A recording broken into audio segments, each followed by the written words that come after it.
If Love and Gogi is wrong, I don't want to be right. What would Socrates say to that? It tickles my fancy. Okay. Okay. Goosies.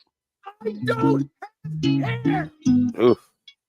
You got Marcos. That's not right. Yeah, That's true. You do got me. Get over here, Marcos. Let me look at you. Tobin and Leroy, ready to deploy. Had to hit her with a little journalism, but that was a decoy. Better have about me, boy. Okay. Leroy and Tobin, hold to the show, man. Still in the sauce with the show, and till then his half moon open. Sometimes go taste like a snowman. No proof I'm alive by the boat, and no proof. Like I always wanted him, I never hated him, I never traded him, independent, I never ever traded him. What is a star like in the city, the driver's side Florida, which could large, so many more, 10 in the more, never a bar. Hey, 10 in the more, 2 to the P. Nothing to you, but it's something to me. Handsome as ever and cute as can be. You can watch on YouTube with me and some friends. This one time for the Twitch. This one time for the text. This one time for the phone line. Whole time wondering what they gonna do next. You know, I just wish you guys would stop the quibbling. Welcome on in, everybody. It is a quibble-free Friday, Tommy Hutton. Moan and Leroy. Morning is cold. I don't like it. So It's a hoodie Friday, not a vice shirt Friday. here's the deal. How many people pulled the trigger on their heater? What do you mean? Hey, put the heater on in the house? Yeah. I haven't done that yet. Have you done that? I haven't done it either. It smells like burning. Yes, you know what? It's like when you burn, like when you cook on a grill, a gas grill, it has that like smell, right? Yeah, hasn't been used in a while. Yeah, so I haven't done it. I haven't even gotten in my jacuzzi. And it's not because the jacuzzi won't be nice and warm. It's the walk and then being in the cold house. I can't never recover like I need to. Yeah. Yeah. Ooh. Yep. Let's get the headlines, everybody. Brought to you by DeRock Kia. DeRock Kia, choose from over 500 new Kia models in inventory of the Sportage, Sorento, and Telluride. Remember, when it comes to Kia, the great deals are at DeRock Kia. Championship weekend. We got the Commanders at the Eagles. Philadelphia hosting. Jalen Hurts looks like he's going to be good to go, even though a little bit banged up. Everybody's banged up. I think that's one of the most overrated parts of games like this late in the season, that we nitpick about, bumps and bruises and stuff like that. If it's a serious injury, yeah, you gotta look into it. However, everybody, you've been doing this now for 4 months. Your body doesn't have the full time to recover from those bumps and bruises. And so every week you just trying to manage it. We got then, of course, the Bills at the Chiefs, 6:30. Kansas City is a 2-point favorite at Arrowhead. So there we go. You got any plans for Sunday? How you gonna kick back, relax? Nothing special. On the grill. You gonna try and stay out of this frostbite weather? No. Here's the deal down here. Okay, and from being all over, I understand the difference. The air is so wet that 40-something degrees feels absolutely frigid. Whereas it could be 45 degrees up north and it feels balmy because it's sunny and there's no humidity and what have you. So it's not necessarily the cold that gets you, but it's the wetness, the thick air, and then just let there be like a breeze. Oh my goodness. Right. Much. So I'm a little chilly right now. There's really no activity that you can do to warm up. There's not. So everybody, we got a couple of days of this and then we'll be good. Go start training like Rocky IV. Go chop some wood. No, I don't need to prove nothing. There's no easy way out. Yeah, you got. Come on, Rocky has some good music. Man. Good music. Absolutely, especially absolutely when he's motivated you. What about when he's in his Lamborghini or his Mustang? I forgot, or Firebird. That's what I'm saying. When Yeah, he's like, there's no easy way out. He's trying to he's trying to reflect on Apollo dying. He throws his helmet at his own statue. Dude, Adrian just told him you can't win. Imagine your girl telling you from the top of the stairs you can't win. Yeah. It's tough. He never really was able to turn it on until Adrian bought in. You know, you would think that she would get a little bit more on board earlier on in the movies. Wrong. He didn't get in until he went to the hood. And she saw he went to the hood. He got some of that brown sugar. And then guess who came back? Right in the bathroom when he was washing up. Came back looking all nice and wifey. Yeah, but then even that, she was like, you know, she's like yelling at him on the beach. She's nagging him. Yeah, she was motivating him when he was working out with Apollo. I don't think she was motivating him. Hey, no lie. I'm gonna tell you how we view this, right? The scene on the beach when Apollo Creed and Rocky racing. All the white people like, go Rock, and all the black people like, ain't no damn way. Oh, I'm guessing you have to think that Apollo let up a little bit, just for the old motivation tactic. Vlad, am I lying? We was like, there's no way. Ain't no way. No. In life. No. Sylvester Stallone's outrunning Carl Weathers. It was like, of all the stuff to point out the movie that Bam not the height differences, not nothing. Everybody look at that and say, ain't no way Apollo Creed getting beat by Rocky in a race. We learned Paulie was racist as hell. Oh, absolutely. Yeah, absolutely. Paulie was like, I don't like these people. And he goes, maybe I don't like you neither. Oh my goodness. Jesus, Paulie. I always thought Paulie was just a meanie to everybody. I didn't know that he actually had racist bones in his body, but you know. Hurricanes, it was announced yesterday they're going to open up their season against Notre Dame. That's going to be a primetime matchup August 31st. So get ready for that one, everybody. Catholics versus convicts reincarnated. Oh, to open up the season. Still, yeah. You know, it's a great idea by college football, because in case one of the teams is not as good, you could set up the hype if it's the first game of the season. Oh yeah, it's like week 6 and like right. Like remember when Miami played Alabama? Yeah. Boy, do I. How hype was that? The biggest. Remember when didn't Miami open up the season with Florida State? Yeah, they have. Yeah, they did that for like a series for a little bit. Yeah. Yep. I don't like that game being played too early. The rivalry game. Yeah. Yeah, I get you. You like to build up to that thing. Yeah.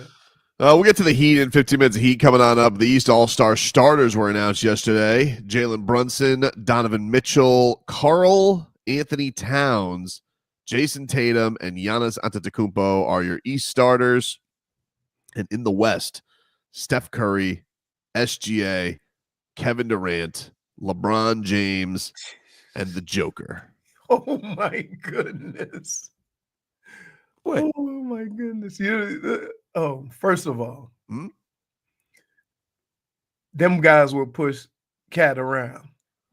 Because, no one's pushing anybody around in this game, though. No, not in this game, but I'm saying if that was the squads. You see Jokic's line last night? Wait a minute. I saw Jokic against Cat last year.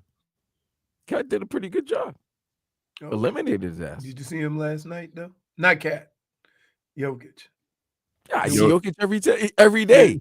He's that good. He's doing Jokic stuff. Jokic 35, 22, and 17.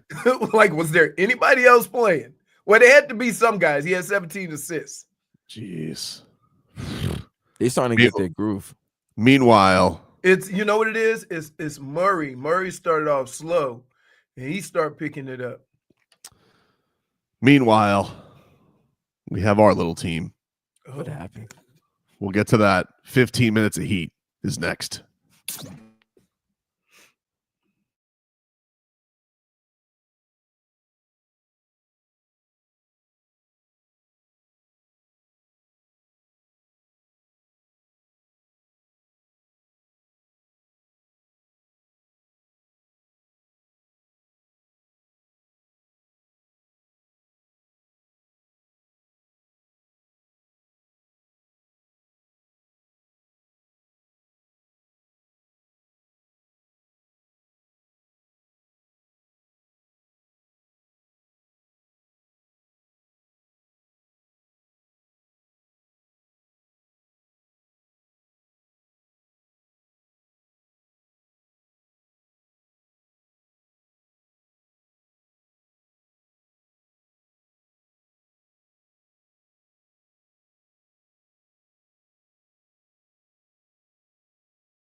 All right, welcome in, everybody. 15 minutes of heat here for you. Brought to you by Hollywood Kia. The big game is here. Tackle game-winning deals during the handoff drive-off event at Hollywood Kia.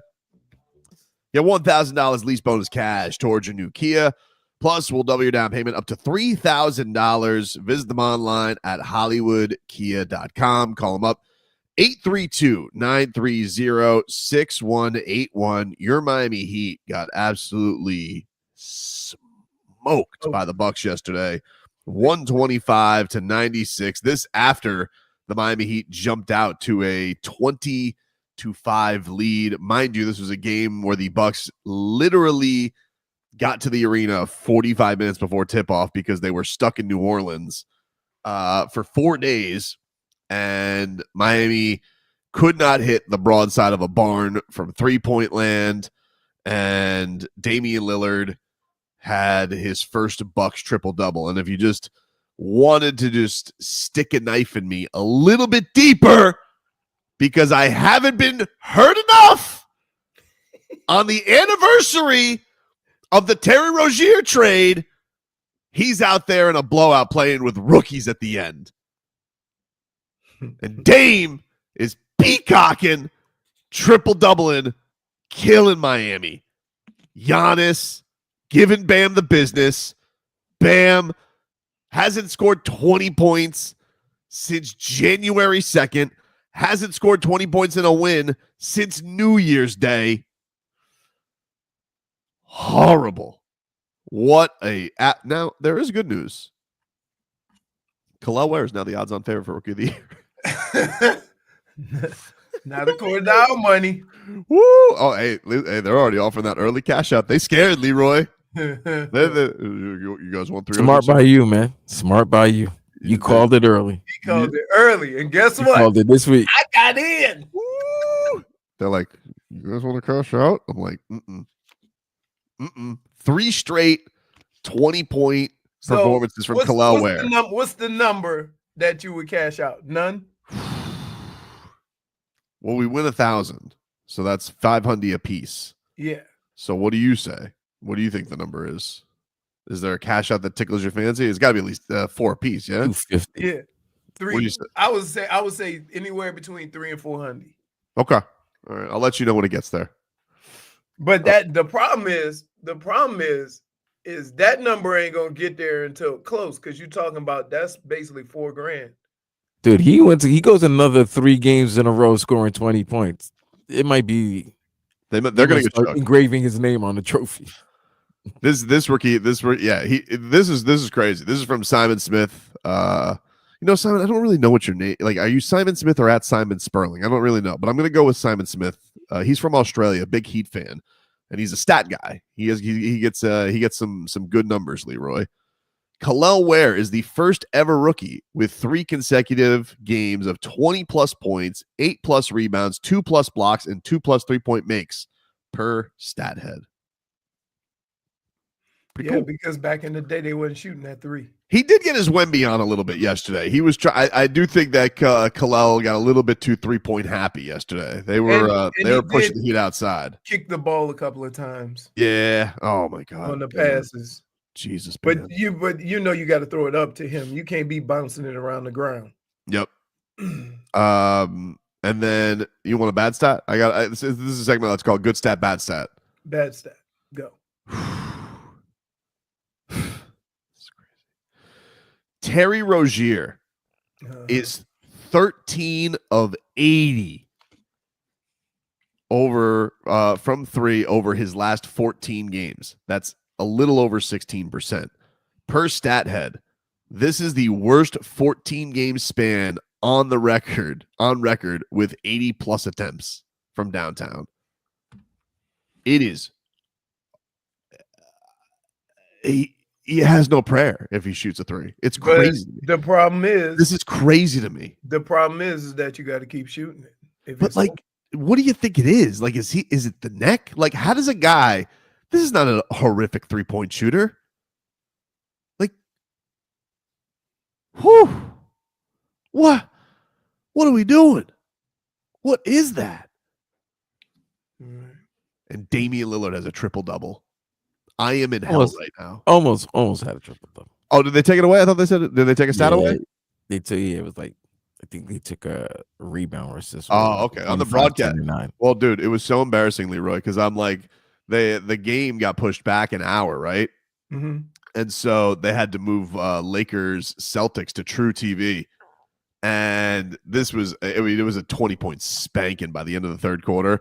And I tweeted out, I said, Heat about to get bounced to TruTV for the conclusion. And sure as bleep, we interrupt this. Ernie Johnson comes in. He goes, well, with this game pretty much in hand, we're going to send Heat Bucks to TruTV and bring you Celtics Lakers. Which wasn't much better. I know the Lakers killed the Celtics last week. Celtics are in a little bit of a funk. A little bit of a championship repeat malaise, would you say, Leroy? Yeah, your favorite guy just I don't know. The problem I've always had with the Celtics is if they hit a cold patch shooting a three because they shoot so many, it looks really bad. Yeah. But it's something just as simple as that, right? They don't normally miss them like they are, but when they do, it looks really bad. And so I always wonder if they get in that stretch at the wrong time, now it's fine. But if they hit that stretch at the wrong time, could a team beat them in a series? B1 says Pella Larson 3,002 minutes. That was crazy. I was like, we call that the dunks. Yeah, we call that the dunks.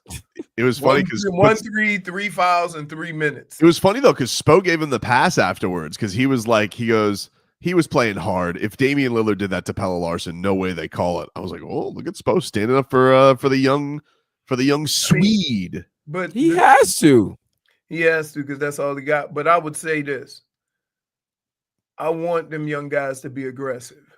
I don't want them to start thinking about, I don't want to foul, because guys like that to get buckets on you.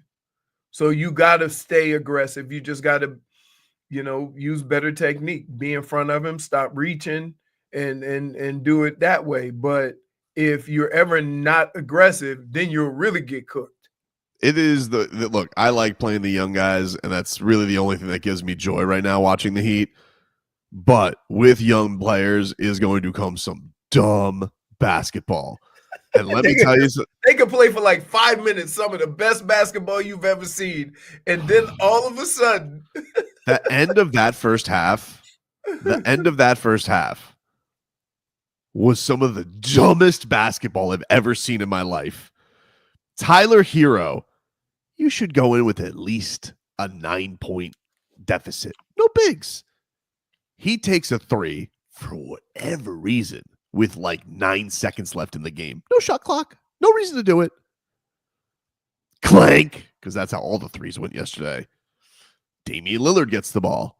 Duncan Robinson says, oh no! Runs after him, fouls him shooting a three.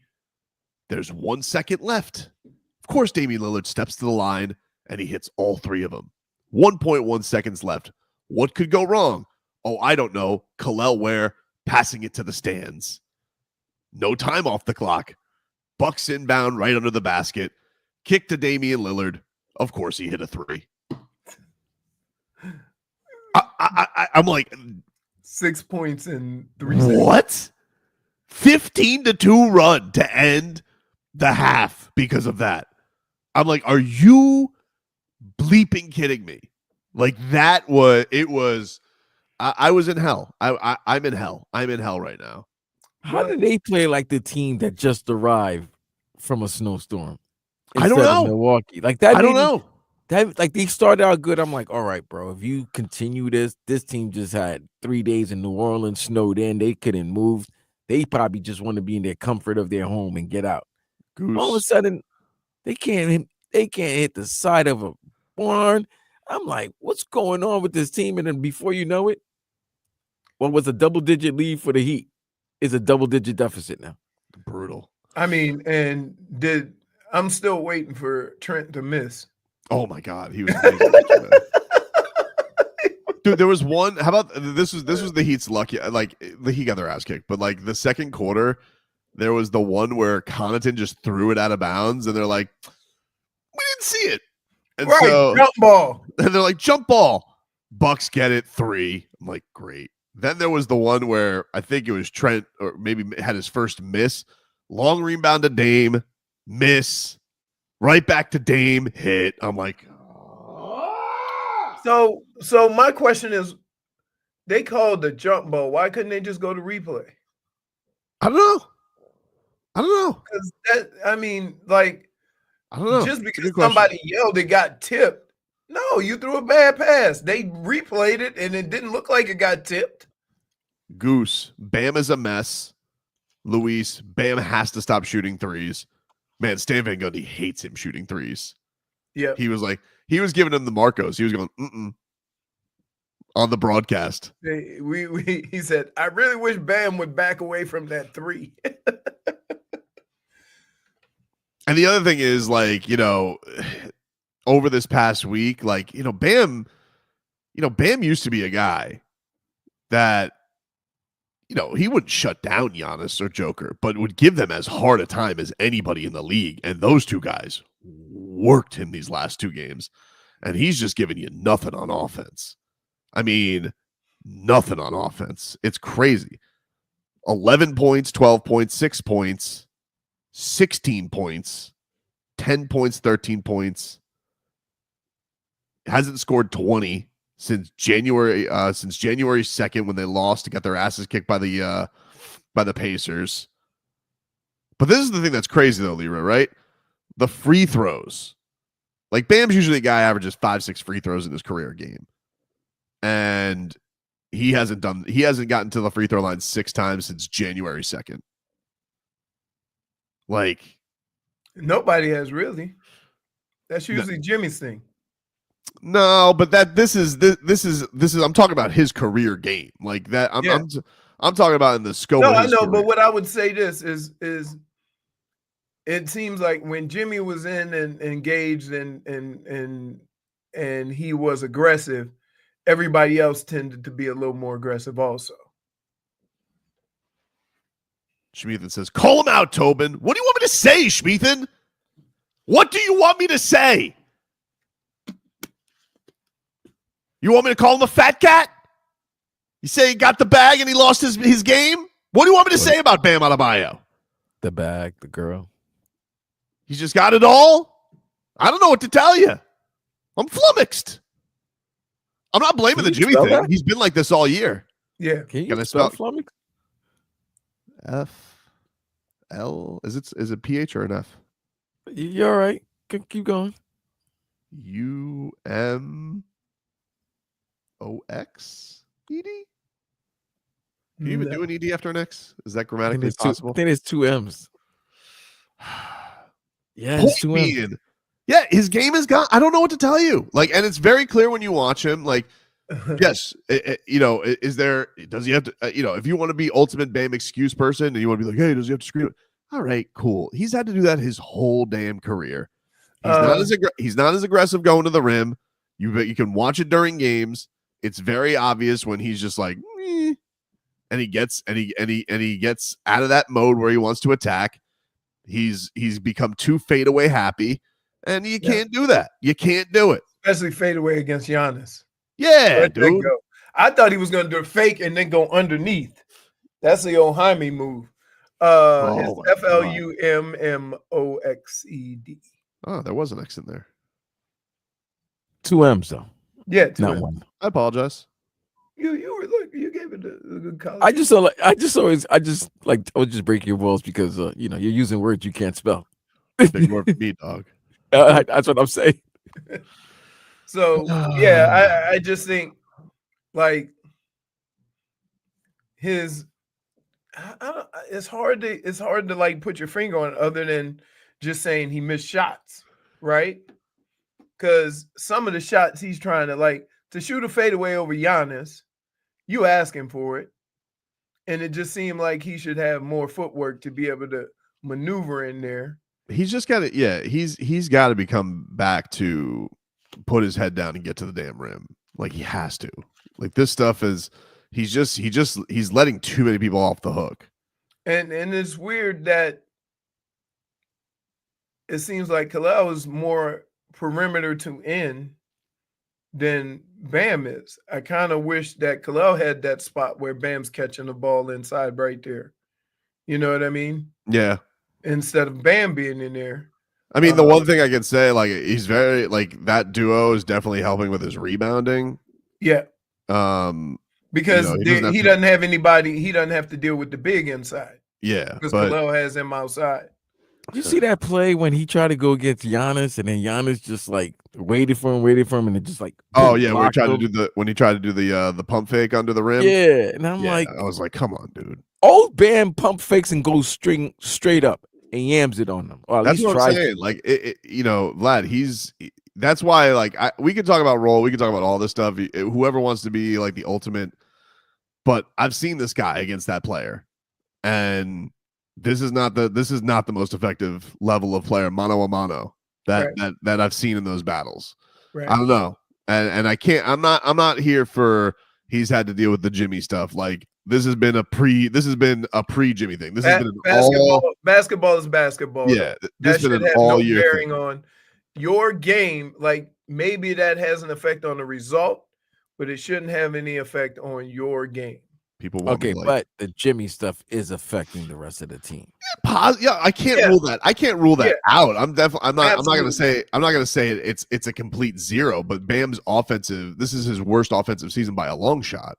It could, I would say it could affect the overall atmosphere and the way the team, the energy, it could suck the life out of the energy of the team. But what I think Tobin is saying is Bam's game is Bam's game, right?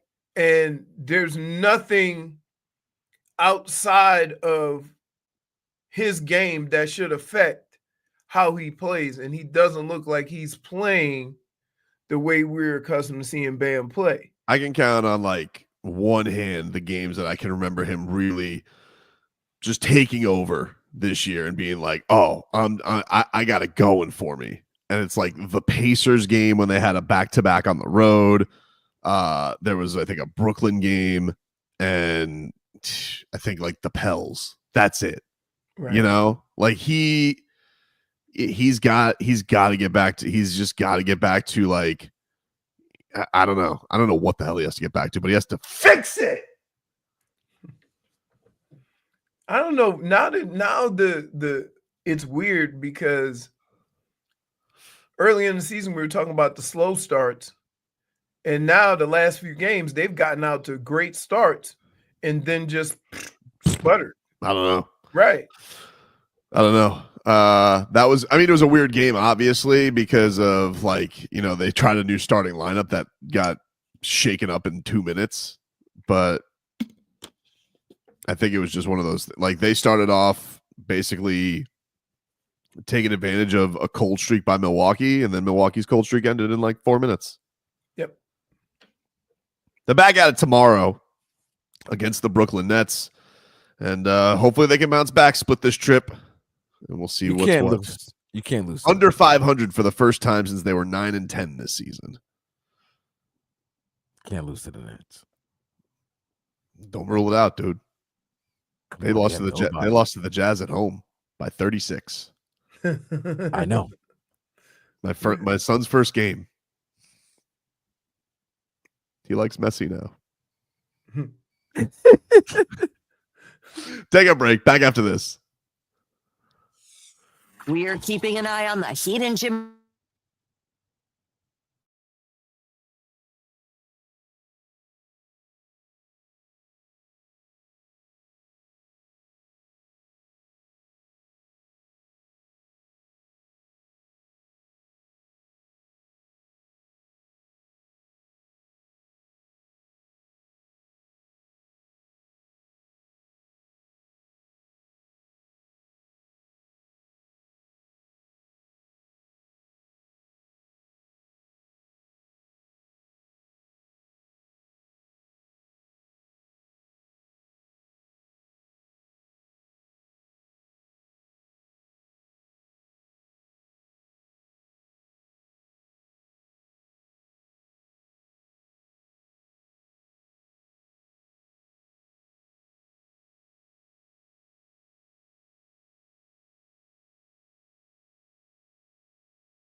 Welcome back, everybody. Tobin and Leroy here with you. We had a little breaking NFL news in the midst of 15 minutes of heat. Leroy, What's up? Pete Carroll is the new head coach of the Las Vegas Raiders.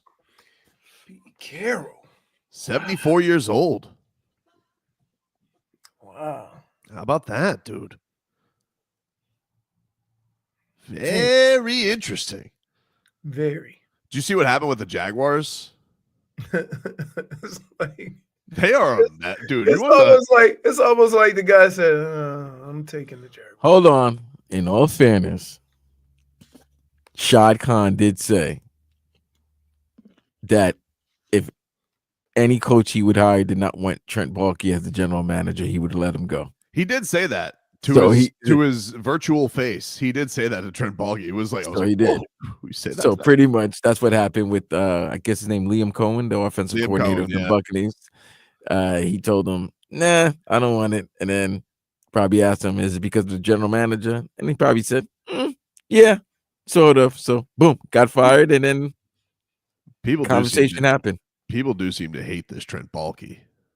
They really, really do. I mean, holy smokes. Like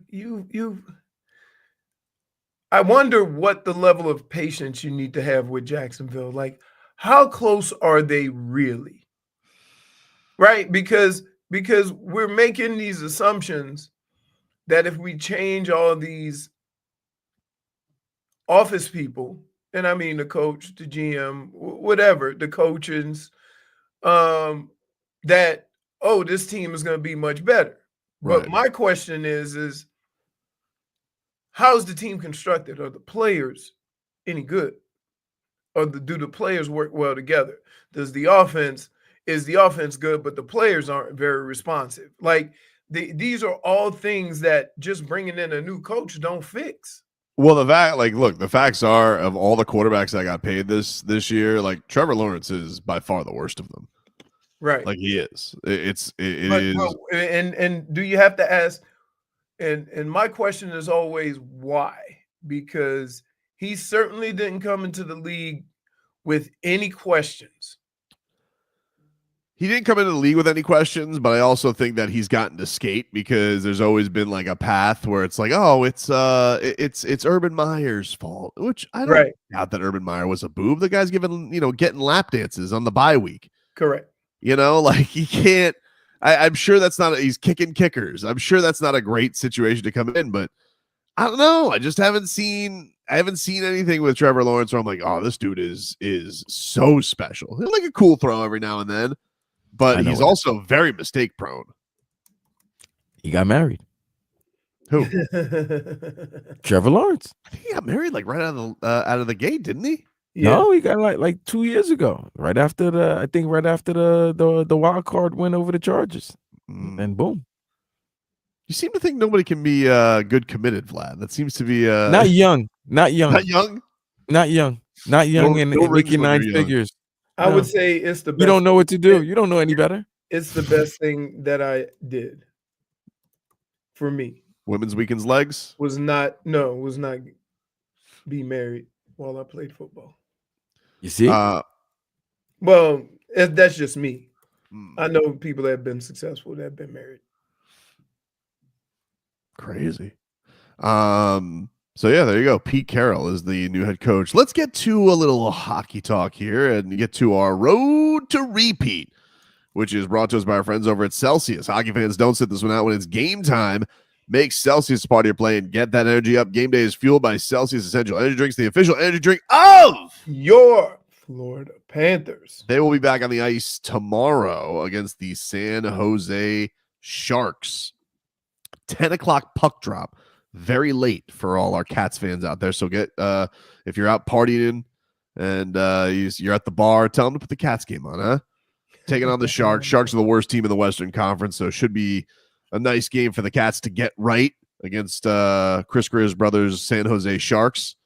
And Then they will wrap up the road trip the next day, second night of a back-to-back, and that will be against the Vegas Golden Knights. So we miss them by a couple days. Missed them by a couple of days, I know. They according to Paul Maurice, they're going to split these games. I don't know if they're going to go. I'll when we get the practice report, I'll let you know. But I'm assuming it's going to be Bob then Spencer, but maybe it goes Spencer then Bob. I don't know. But they're going to split the goalie duties for these games. That was his plan going into the road trip. You want Bob against Vegas? I don't know. I think they're just kind of going by routine because they did Bob against the Ducks, and then they went Spencer against LA, and he did okay. He did okay. Honestly, like I'm not worried about the goalies. We need to get Barkey and Chucky going.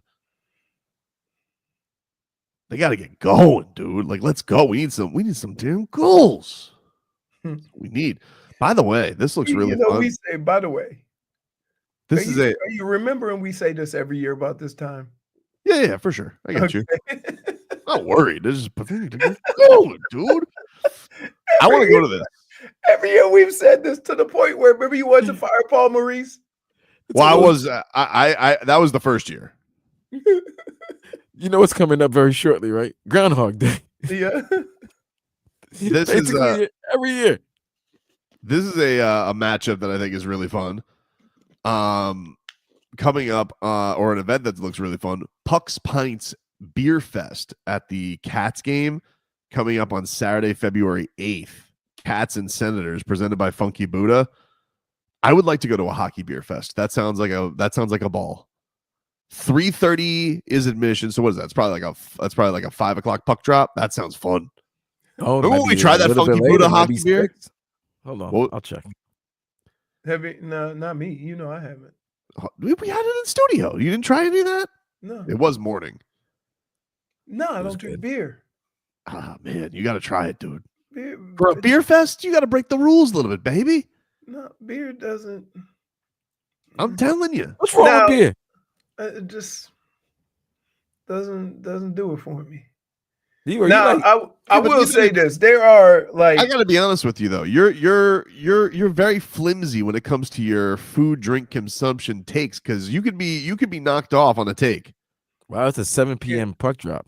So 3:30, they really want to get you. That's gonna be a rowdy crowd. Slush. That's gonna be a rowdy crowd, dude. Oh man, and the Canadians can drink. Wow. Oh, yeah. Oh, that's a Kachuk face-off night too, right? That's the Kachuk. Oh, both Kachucks, right? Yeah, they won a Kachuk. Maybe Kachuk almost got it with the Rangers goalie the other night. I don't like Igor. Shishurkin.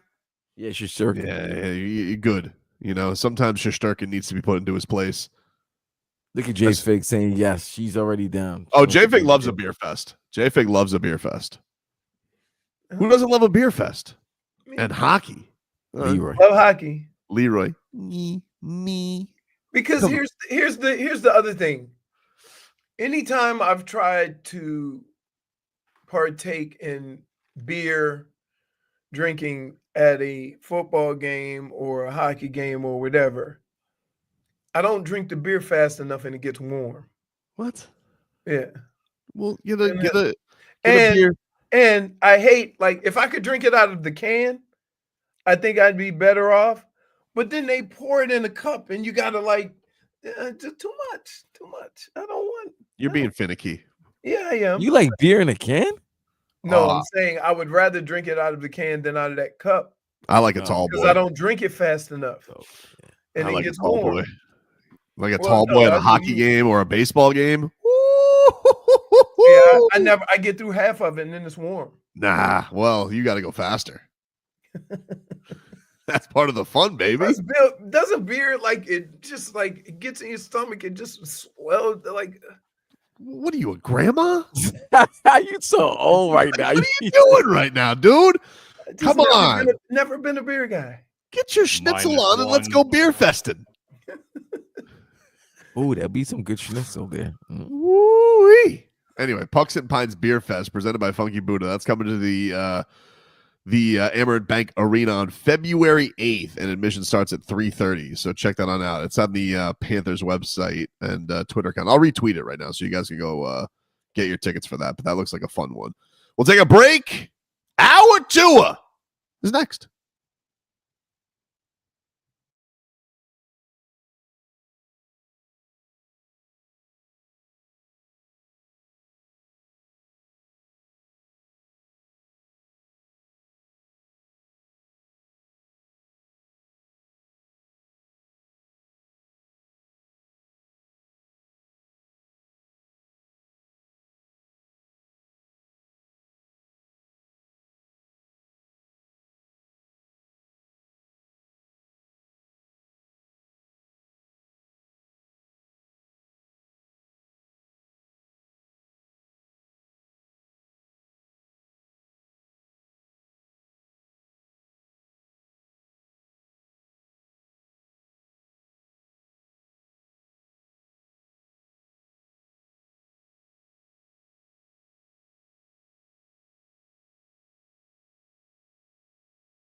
It's time for our Tua.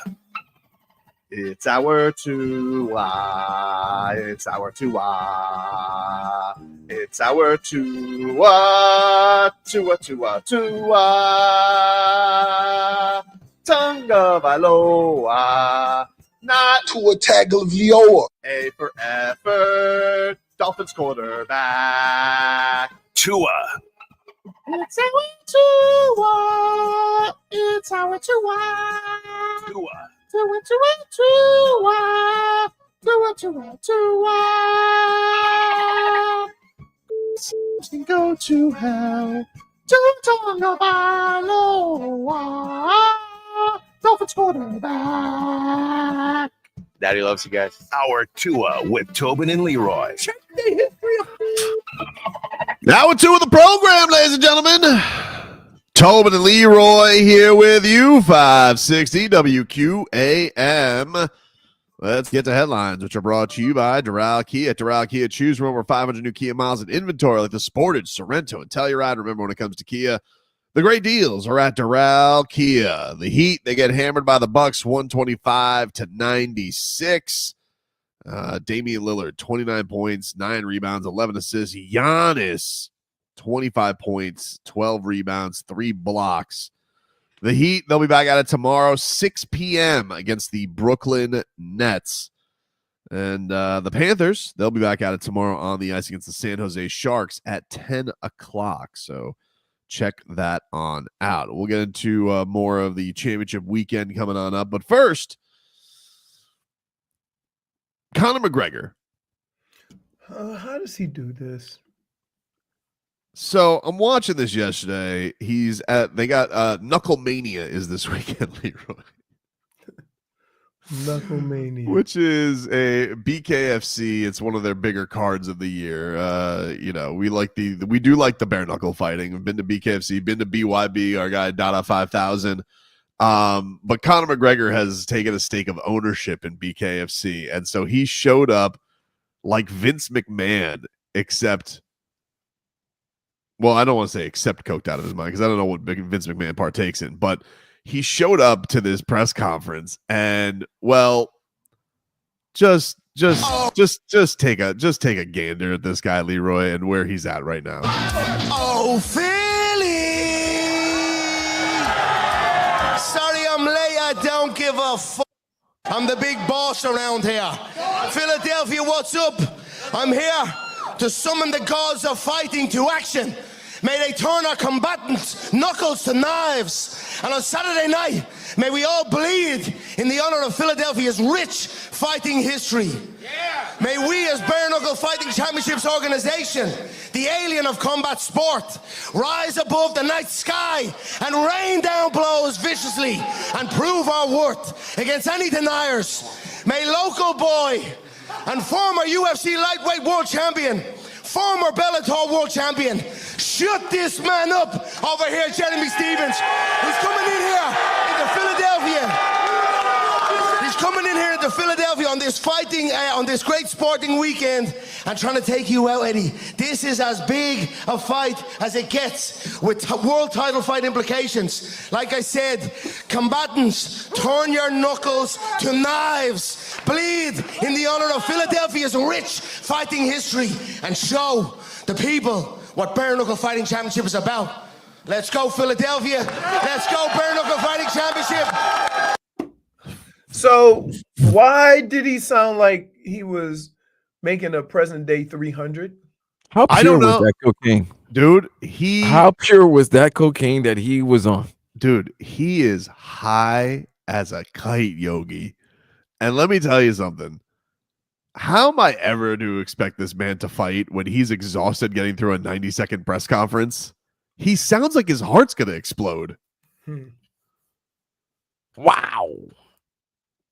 I mean, this is crazy. Crazy. I thought you loved stuff like this. I do, but like we're watching a downward spiral. Like we're watching a classic fighter downward spiral, Leroy. Like this is. But here's the thing, he ain't a fighter no more. He's not a fighter anymore. I understand. Like, when was the last time he fought? 21. Okay. 22. I don't So remember. Who cares? Why are we treating him like a fighter? He's trying to be a promoter now. Cocaine is a hell of a drug. But Leroy, this kind of blew my mind yesterday, right? So yesterday, I just jokingly commented on this press conference. He's high as a kite, Yogi. But McGregor wasn't tagged on it, and it wasn't like a McGregor tagged, and somehow McGregor's like, I'm gonna like that tweet. He like, jeez. Well, I guess that confirms it. I mean, we didn't need confirmation. He's like, this is nuts. Dude, he came in like a house of fire. I don't give a bollocks. Really? Sorry, I'm late. I don't give a fuck. I'm the big boss around here. Philadelphia, what's up? I'm guy here swinging to summon the side to gods of side. fighting to action. May they turn our combatants' knuckles to knives. And on Saturday night, may we all bleed in the honor of Philadelphia's rich fighting history. May we, as Bare Knuckle Fighting Championships organization, the alien of combat sport, rise above the night sky and rain down blows viciously and prove our worth against any deniers. May local boy and former UFC lightweight world champion, former Bellator world champion, shut this man up over here, Jeremy Stevens. He's coming in here into Philadelphia. He's coming in here into Philadelphia on this fighting, on this great sporting weekend and trying to take you out, Eddie. This is as big a fight as it gets with world title fight implications. Like I said, combatants, turn your knuckles to knives. Bleed in the honor of Philadelphia's rich fighting history and show the people what bare knuckle fighting. Oh my God, he has yay mouth. Oh my God. I Do mean, you think like he's about to chop it up right there on that BKFC belt? no, until he Chop gets it. hit. To start. He did 4 lines right before he came out there, bro. He looks like his heart is about to pound right out of that suit. You know you. The way he's swaying, like why was he swaying? Like when he's talking. That's Do you think Eddie Alvarez sits there and is like, I can't believe I lost to this energy. guy. Right.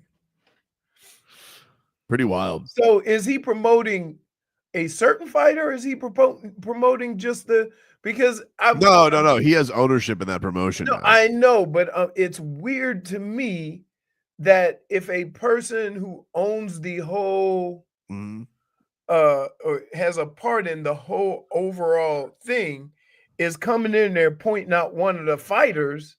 Oh, because he has passed with both of them. Like he beat Eddie Alvarez to win his lightweight title back in the day. Okay, That was right. And So then Jeremy Stevens you remember the infamous press conference where he turns around and goes, "Who the F is that guy?"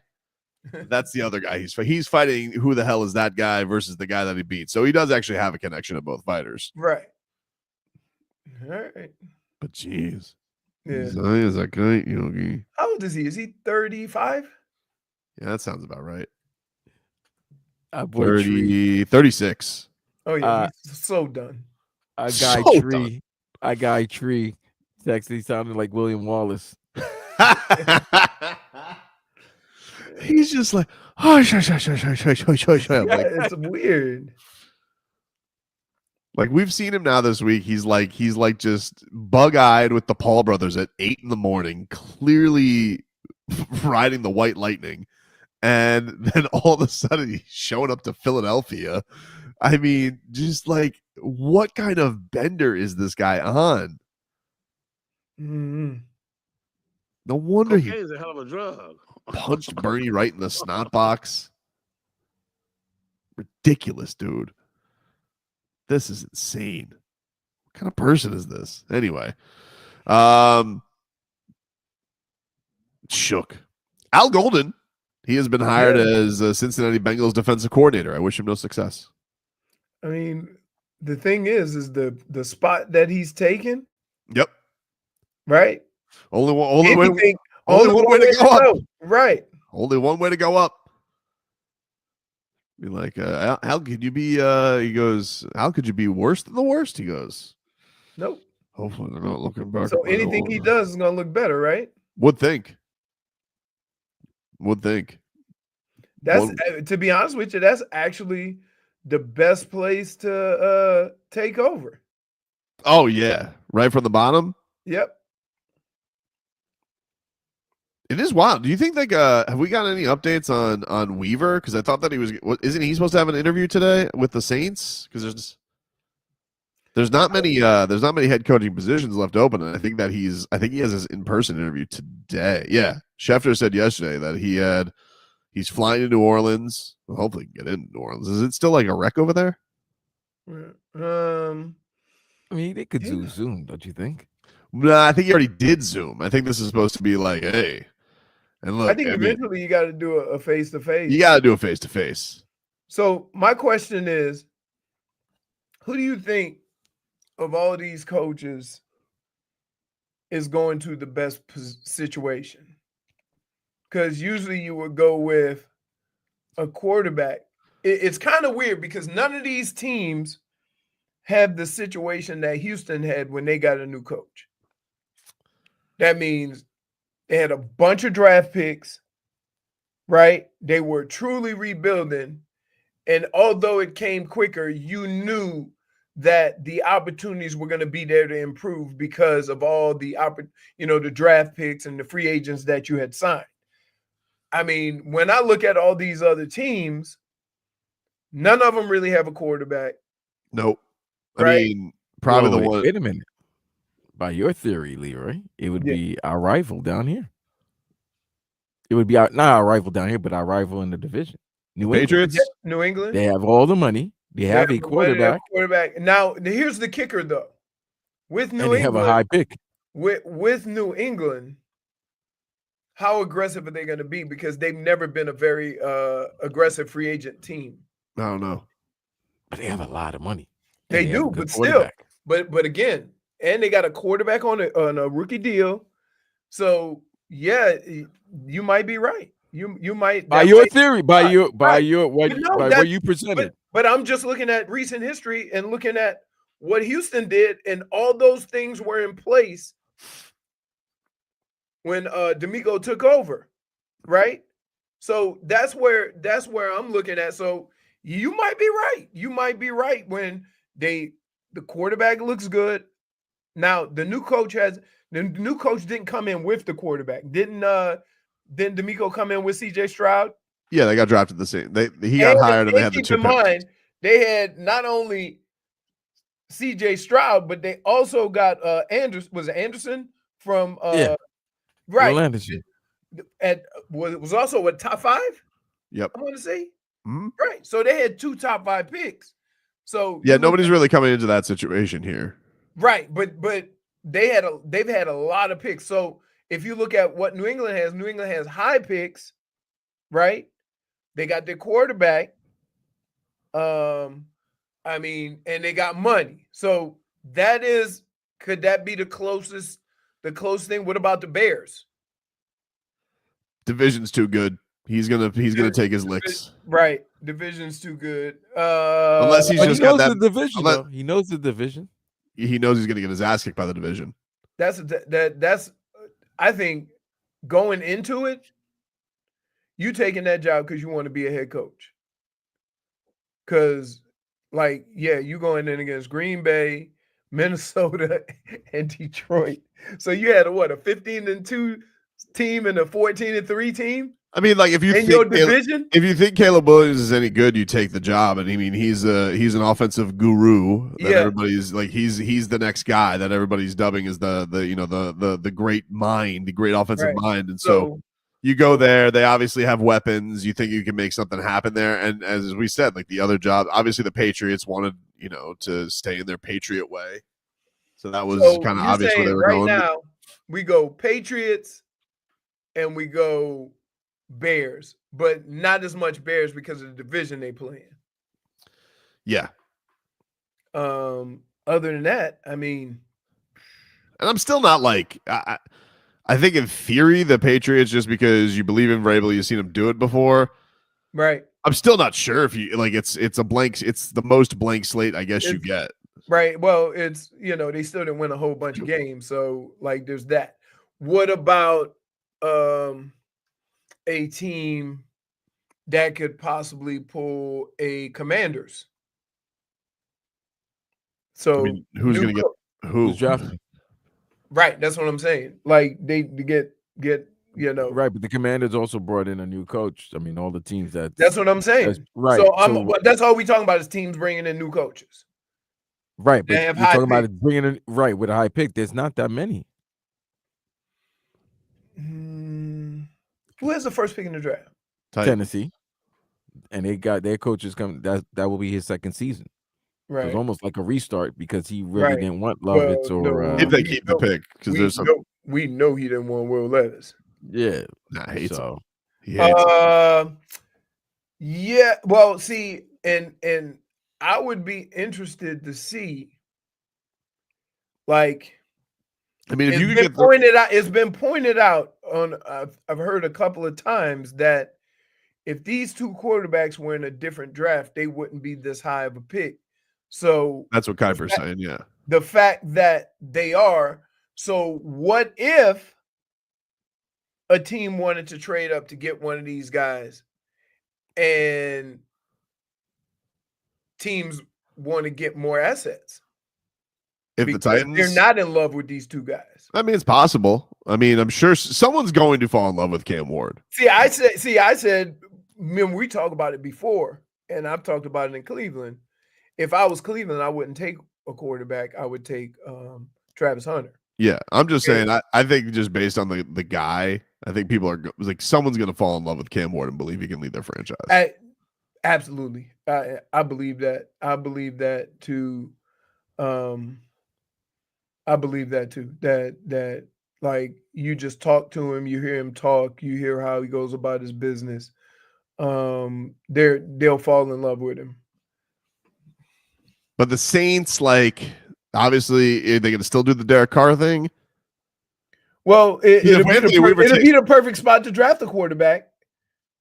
Yeah, and you do the Kirk Cousins thing, or you know what I mean. And you hopefully he, earns that position early on. And the Cowboys are kind of just meandering, right? Like, I don't think they're probably going to hire that Schottenheimer. Is it meander? Well, I mean, I guess it's meandering, but yeah, Cowboys it is because Cowboy. There's teams that draft coaches that want them to take charge of the situation and fix everything. Yeah, and then there's owners that hire coaches that just want them to fall in line. I think Jerry Jones is hiring a coach that is going to fall in line with him. He's never brought a guy. The last time he brought a guy in and that guy had demands on, this is how I'm going to do things and I'm not taking this job unless, with Jimmy Johnson. And Parcells. Parcells too. Parcells. Yep, Parcells too. We'll take a break here on the show. Back with more after this. Cocaine is a hell of a drug.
We'll give a shout out to everybody out there who's braving the elements right now.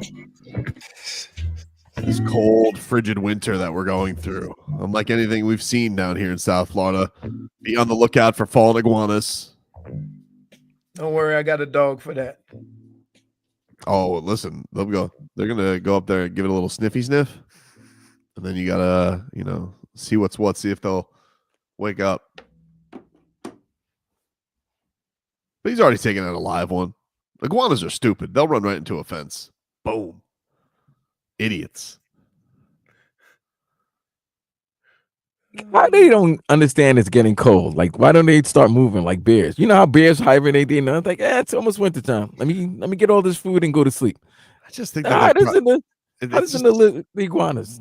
It's kind of cold. My tail is kind of getting cold. Let me go get some shelter. I don't think that's how cold blood works, dude. I think you slowly morph down with the temperature. I think that's how it goes. Like, you don't really realize until like, oh no, I can't move. And then all of a sudden, You think all these iguanas go, oh no, hey, oh no, Pepe, I cannot move.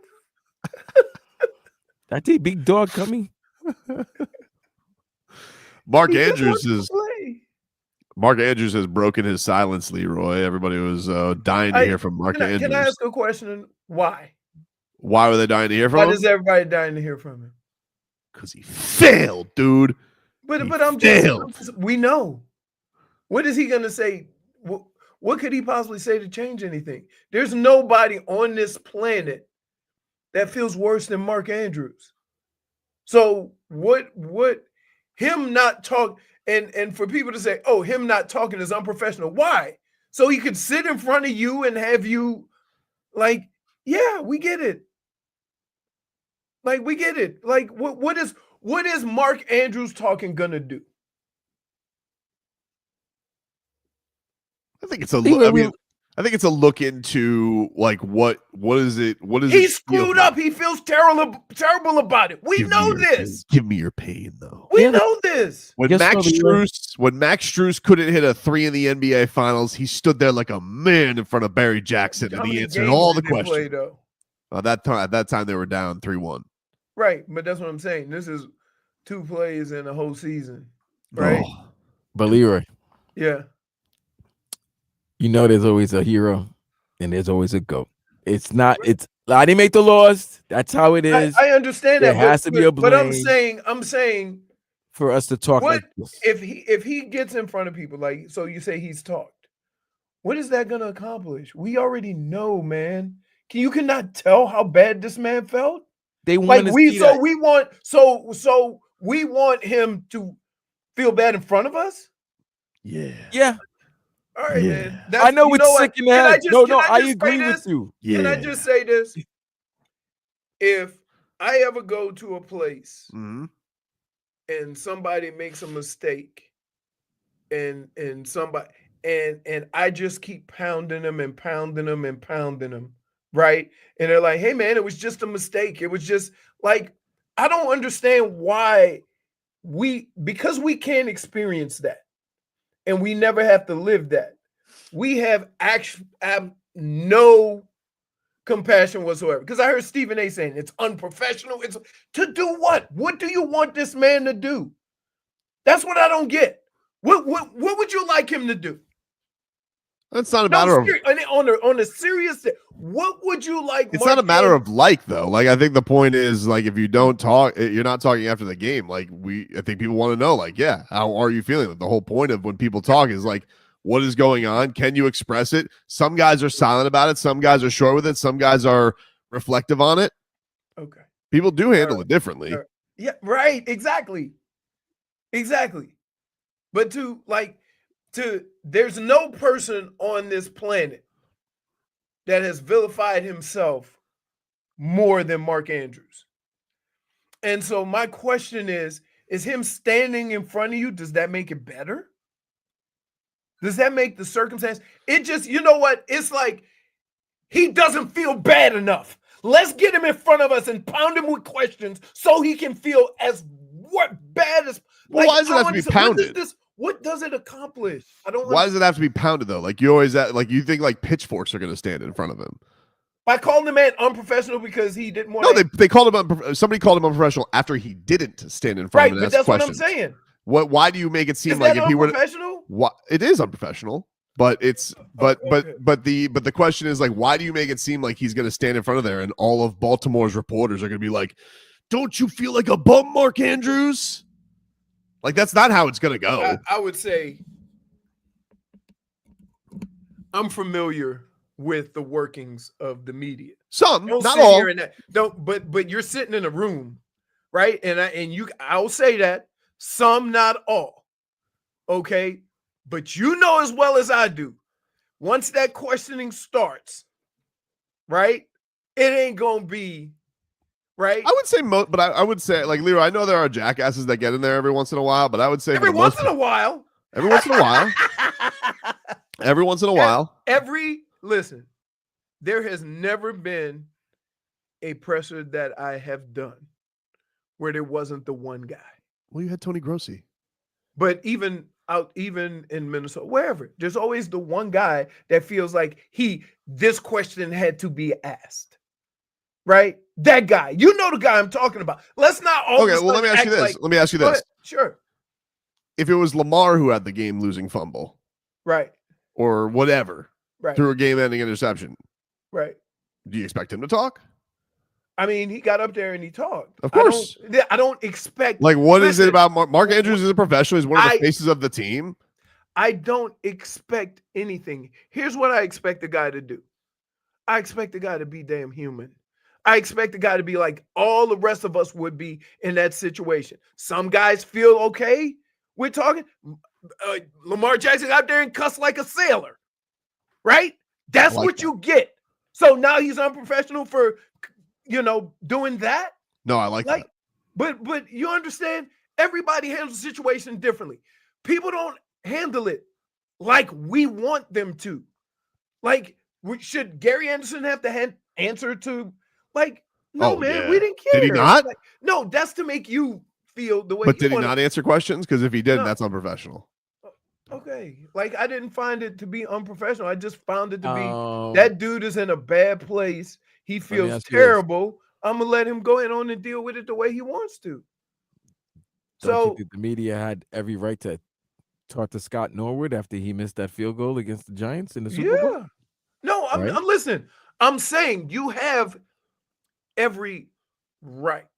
I'm not saying that, but I'm saying to take a guy in what might be the lowest point or the worst feeling he's had in his life and expect him to just, I'm still gonna be professional. Everybody isn't built like that.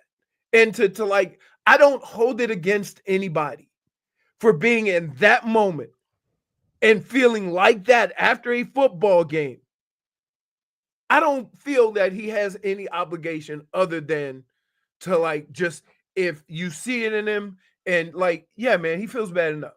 Like, that's the human part of me. That's not the sports side. That's not the media side. That's the human side. Something we all seem to have lost. But like, our lives have been so perfect. And when we've made mistakes, I'm just saying that's all I'm saying. But isn't it human side to ask somebody, do you feel the same pain that I'm feeling due to the result of your mistake? You're misunderstanding what I'm saying. What I'm saying is human nature is that everybody responds and handles things differently. I'm not going to get mad at you because you wouldn't handle a situation the way I would. And so for all of us to sit here and say, I would have did, he should have been a professional. He should have answered questions. I'm like, man, you don't know what's going on in that man's head. You haven't experienced anything like that. Probably Butterfingers is going on in his head. All right. But this is where we like, see, you've never been on the other side of that. I haven't been on the other side of that. I have. And I understand, what's that like? There's no, you can't apologize enough. And so, yeah, you're out there trying to do the best you possibly can. And it goes epically wrong, right? there's nobody that feels worse than you with all the preparation that you put into it. And so, like, yeah, man, I like if he talks and he decides, fine. Am I expecting it? No, I already saw it. He wrote a 4-paragraph thing on Instagram. Like, geez, you would have So gone. he really didn't talk. Nah, he spoke on Instagram. Right. Wrote So a you use Twitter fingers. Or yeah. Right. He uses thumbs. Right. Which is also okay, that's fine. Be a But little, it could be a was little there less wordy. clear. Was there anything in that message? I haven't read it yet. I was gonna read it, but we ran out of time. he's Good. verbose. We gotta get to Tickle. We have like, dude, like there's no way, because there is nothing that could happen in the people's lives asking the questions that could compare to that to get them to understand what that man's going through. We'll give you that statement, but we got to get to Tickle My Fancy coming up next. QAM broadcasting live from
Are you fancy, huh? Are you fancy, huh? Are you fancy, huh?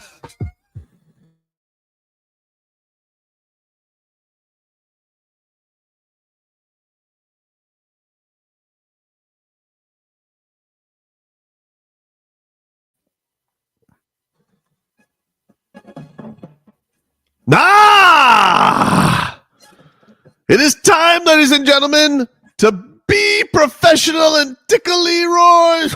What are you eating there, Leroy? Pop-Tart. Oh, cinnamon roll? Mm-hmm. Oh, boy. We will go over what they like to call championship weekend. Yes, sir.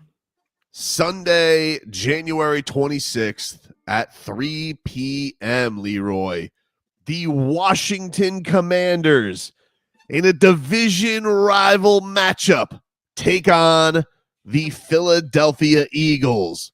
Philadelphia is coming into this one a 6-point favorite at the Link. 3 o'clock is your kickoff on Fox. Does this game, Leroy, tickle your fancy? Yes. And here's the funny thing about when I hear people talk about this game. All they have to do is stop Saquon Barkley and make Jalen Hurts beat you. I'm like, the man ran for 2,000 yards during the regular season. You think everybody else in the league wasn't thinking the same damn thing? They stop him. Right. So, like, let's stop.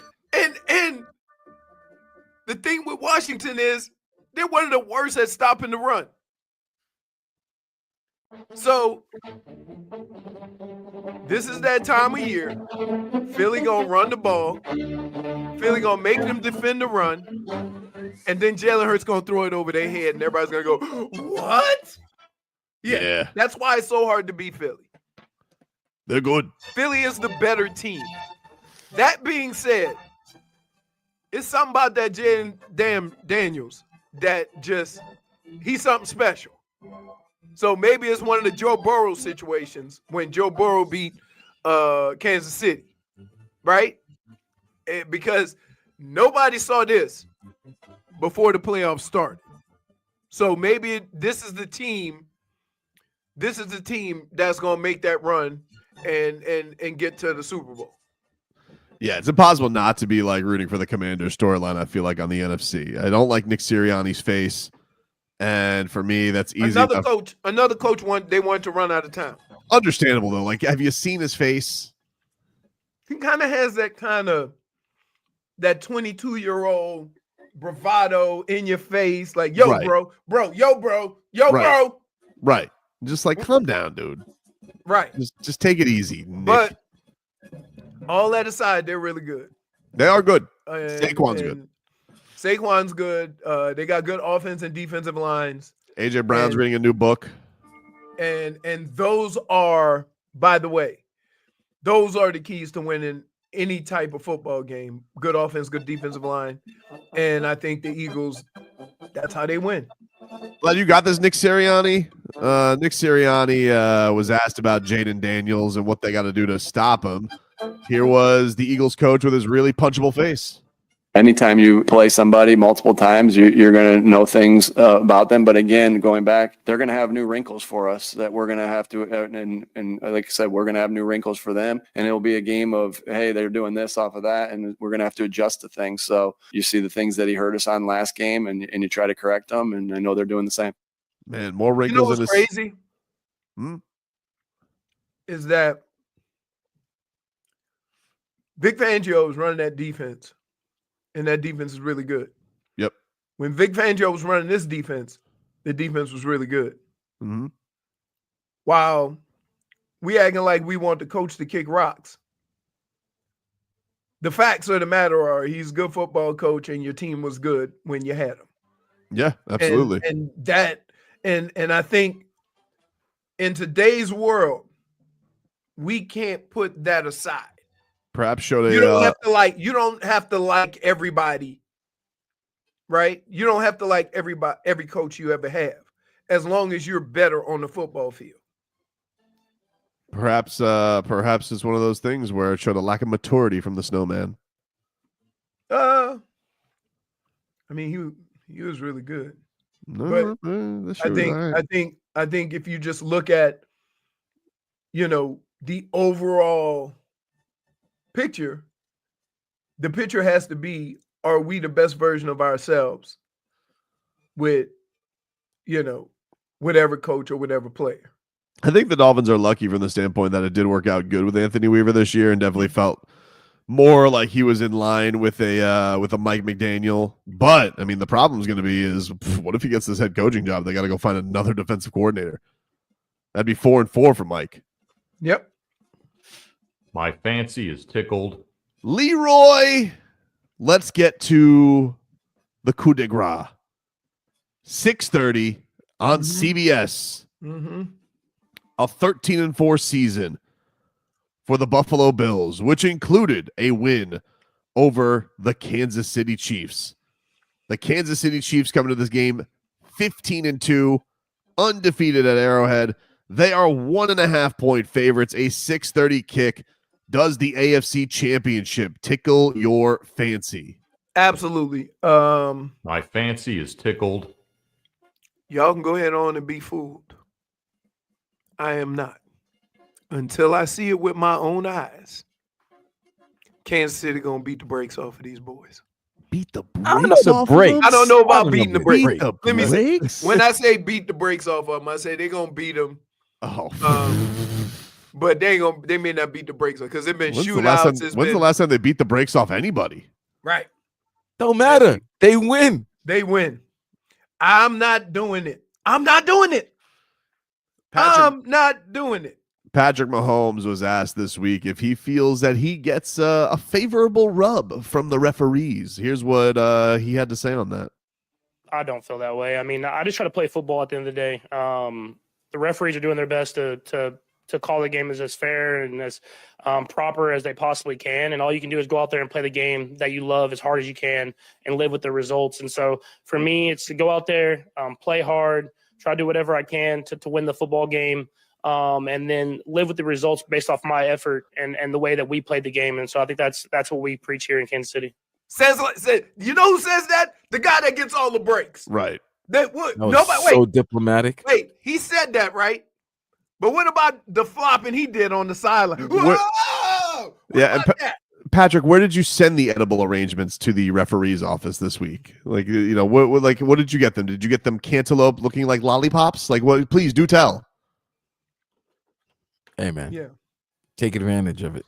That's what it sounds like when you get all the calls. Heat Lifer says, great. Another week of Romo calling a Bills game.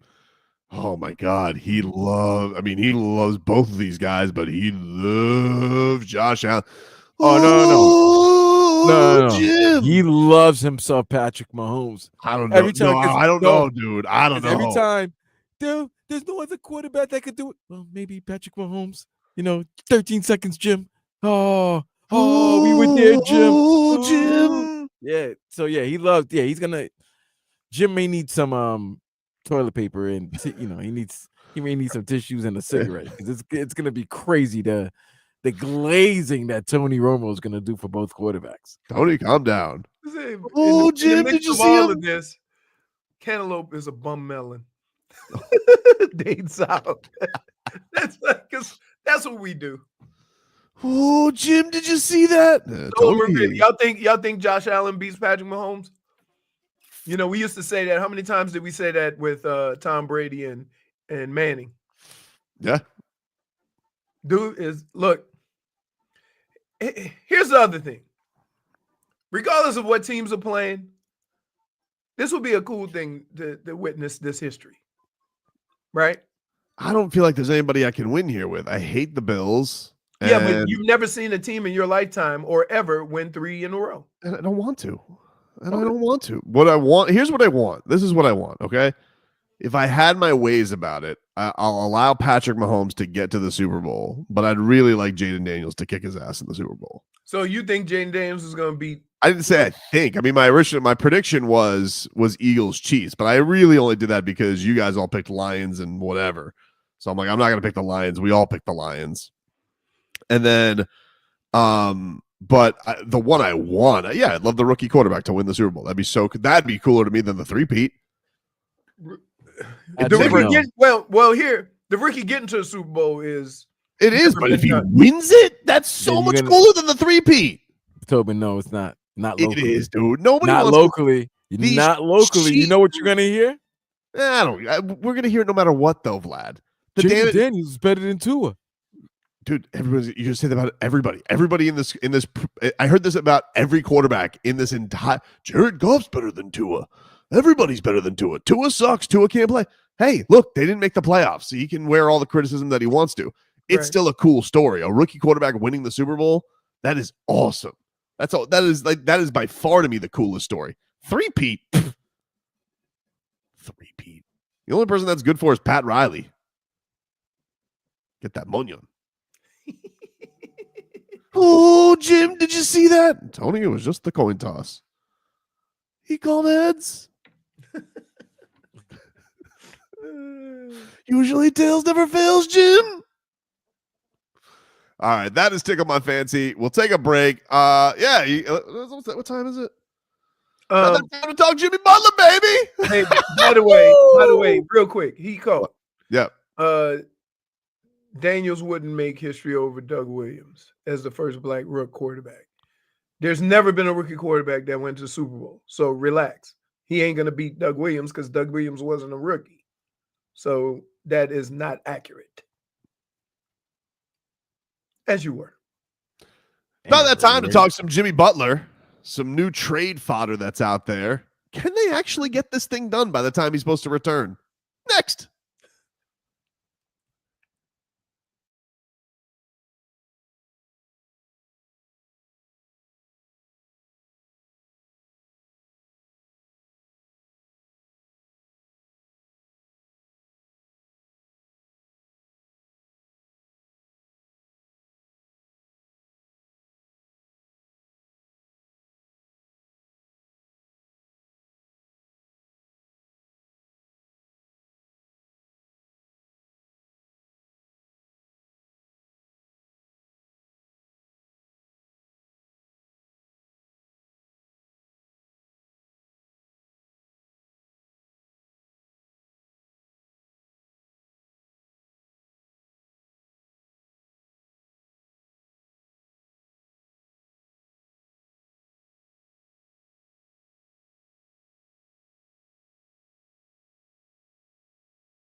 Welcome back, everybody.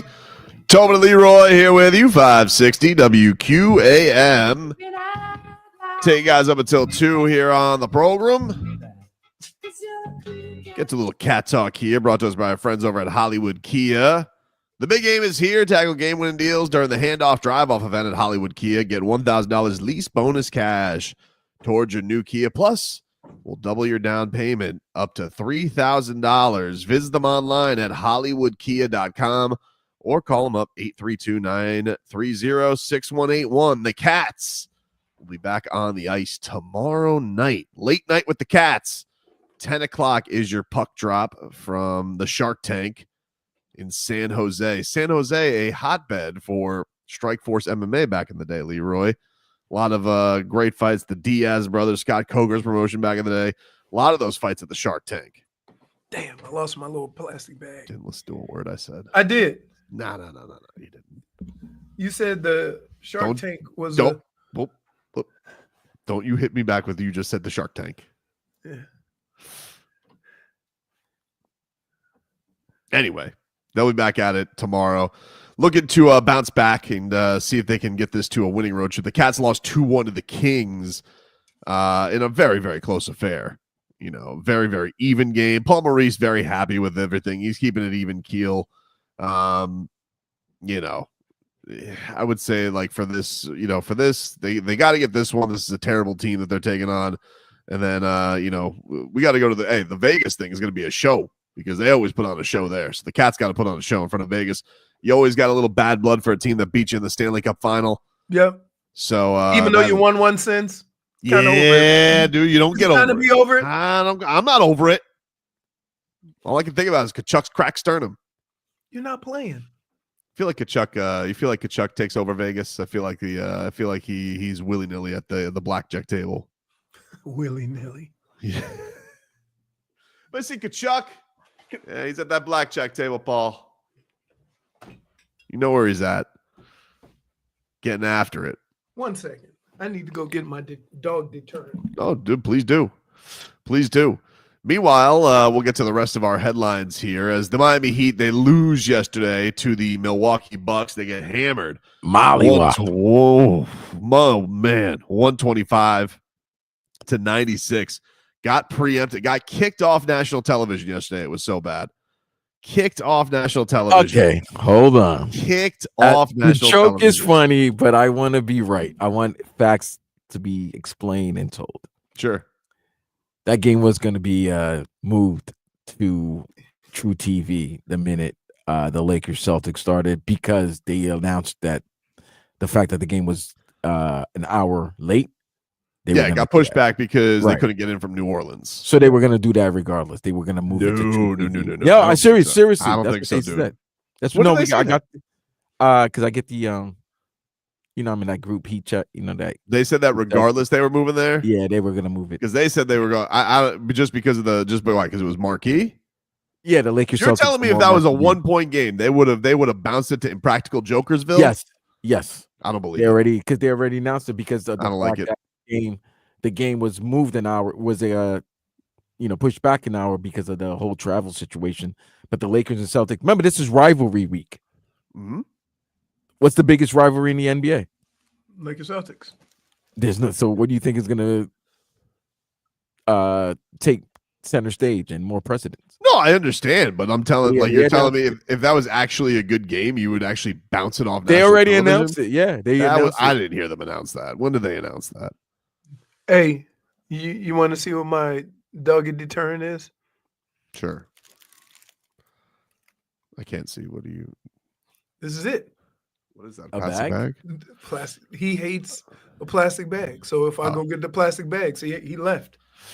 I didn't even have to do nothing. I just grabbed the plastic bag. Tears K86. He runs like a little baby. Tears K86 is Tobin versus Joe Cronin. Oh, Joe Cronin has to be howling this week. He beat the Heat, and then Damian Lillard dropped all those bombs on Miami. Sometimes the bad guy wins. I don't know what to tell you. I'm not suffocating dogs, Lee. Oh my goodness. What's wrong with you guys? This guy's, what are you doing? I don't know. Meanwhile, nonetheless, it was a terrible showing by the Heat, though. Yeah, it was a terrible show. It was. And when the game started, here's what they do. Here's what they do now to me. Every first quarter, the game starts. And I'm like, uh-oh, we balling tonight. And now we not only have a third quarter, but for some reason, it has leaked into the second quarter going into the half. Yeah, and the Heat have been really bad defensively this month.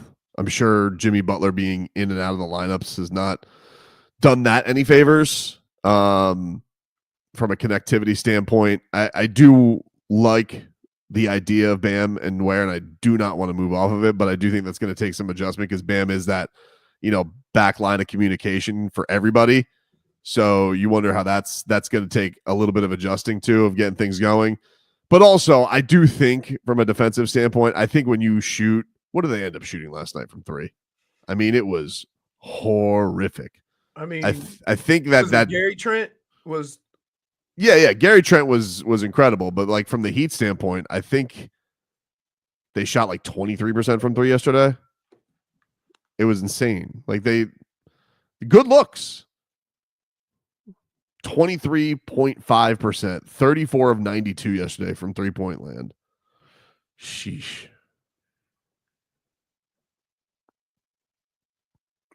What the hell? Duncan was 3 for 12. Tyler was 4 of 13. Terry Rozier 0 for 4. Oof. Kalel 2 of 7. Meanwhile, Damian Lillard 5 of 14. Gary Trent 7 of 10. Woof. It was a tough one to watch for sure. It For a team that even warm up. Oh man. I know. I mean, they warmed up. It was the first 3 minutes when the Heat were up 20-5. That was their warm up. They treated up like layup line. Pretty much. That's what happened. The other thing with the Jimmy Butler news. So this was weird yesterday. Jimmy Butler. Is there anything in this situation that could be considered weird? All of it? But that's what I'm saying. Like when you get to a certain point, like as where we are right now with the Jimmy Butler thing, like the only thing weird you can say to me is Jimmy Butler and the Heat made up and he's gonna stay. Oh, okay. Well, the reason this is, I guess I use the term weird. It's just funny. Right.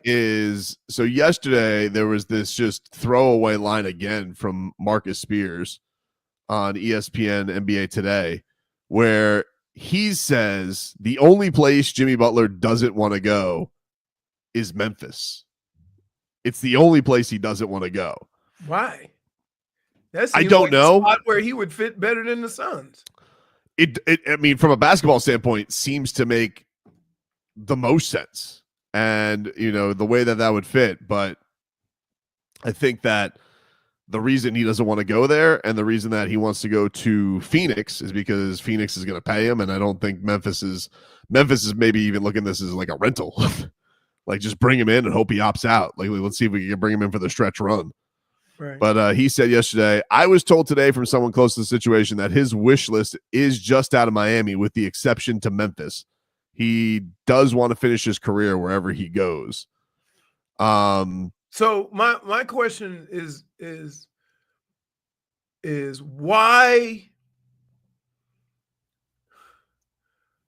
is he like, does he not think that he's turned a lot of these teams off to wanting him because of how he's played and acted the last 6 months? Yeah, I'm sure that's turned off a lot of teams except for one. Right. Well, because what did he say? You're only as good as your options. Yeah. And so like they're looking at, do we want to pay Jimmy Butler $50 million or do we want to play Bradley Beal $50 million? So that's how they can justify this. Brian Windhorst said today, the Grizzlies are lurking in Butler trade talk, sources said, and have been in contact with Miami during the process. Sources have theorized if Memphis can acquire him for the playoff run and also free up cap space this summer, that's where their interest might lie. So none of that is about extending Jimmy Butler, which would tell you why he's not interested in going to Memphis. And so it still remains that he only wants to go to but like the thing would be interesting, and I don't know what this is the gamble that Memphis would want to take. If he did go to Memphis, if they did trade for him, if we all just said, hey, be damned, the Heat, they get off of Jimmy Butler, they don't have, much money to take back or whatever. From that standpoint, does Jimmy show up to Memphis? Right. That's what I'm saying. I'm like on one side of your mouth, you're saying anywhere but here. And then on the other side, you say, but I have a list of teams I won't go to. Right. And it's not anywhere but here. Does he have beef with Justin Timberlake? No, I think they were hanging out this summer in Sweden. Yep. And Timberlake's part of Memphis, right? He is. Yeah. So what's the problem? They You have a won't give him an ready to extension. win There's only championship team. here, Vlad.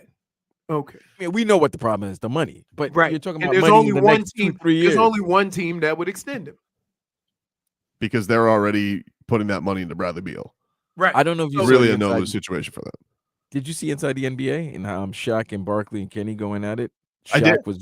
Shaq was representing the player side, even though, and I respected that he took the player side, and because he's done the same similar thing, so he was expressing how he would look at it, and Charles and Kenny looked at it the way Leroy and pretty much everybody else is looking at it. You want a contract for 2 years from now, like you already signed your contract. You're going to get paid for this year and next year. You should honor it. When you have $100 million guaranteed for 2 years, I understand everybody makes a lot of money in this league, but it's not going to garner a lot of sympathy for why you're not playing hard. But it's just not. See, I don't have a problem with Jimmy being upset that he didn't extend him.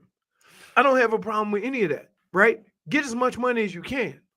Where I fall and where I have an issue with this whole thing is you told us you was going to come out and ball. You did not.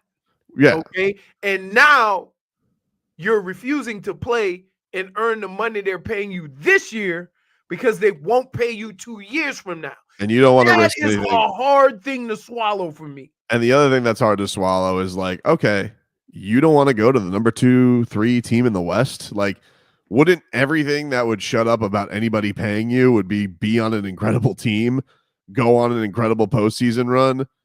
Who wouldn't then give you your sweetener deal? Like by the end of that, Right. like someone's going to do it. If you were able to take the Grizzlies to the Western Conference Finals, you don't think somebody's going to pay Jimmy Butler that extra whatever the hell he wants in the offseason? So that has been the thing that's been the most interesting about it is I'm like, Jimmy basically seems like he has gone about this. I have found my sucker. I have found my big fish.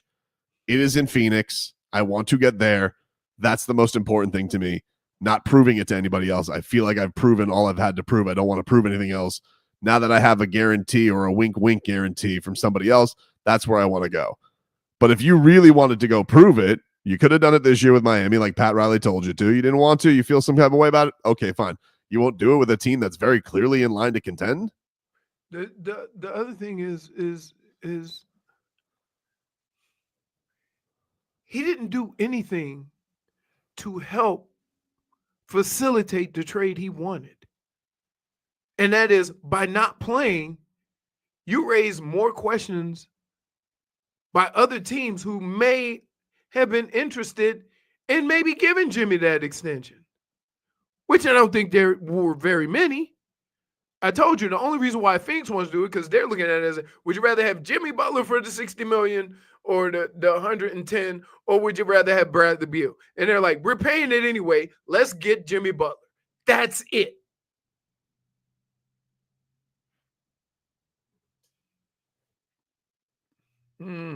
It just you're mute. You're mute. All right. I'm sorry. I was looking at something. What does that have to do with your mouth? I was clearing my throat. Okay. And you were yakety yakking, so I was clearing my throat. And then I got distracted by this picture online. Okay. This picture is I don't know if this is real or not. Right. Okay. Okay. But apparently there's a picture going around right now from something. When is this? This is today? All right, it says it's today. It's something called Enjoy Basketball, Enjoy B-Ball. They have a photo. This is from at Drew Starr, who's like #1 trade rumor aggregator on Heat Twitter. And he retweeted this photo. It says, Jimmy Butler is in New York City today serving coffee. And it's Jimmy Butler in a winter coat. And the Heat take on the Nets tomorrow.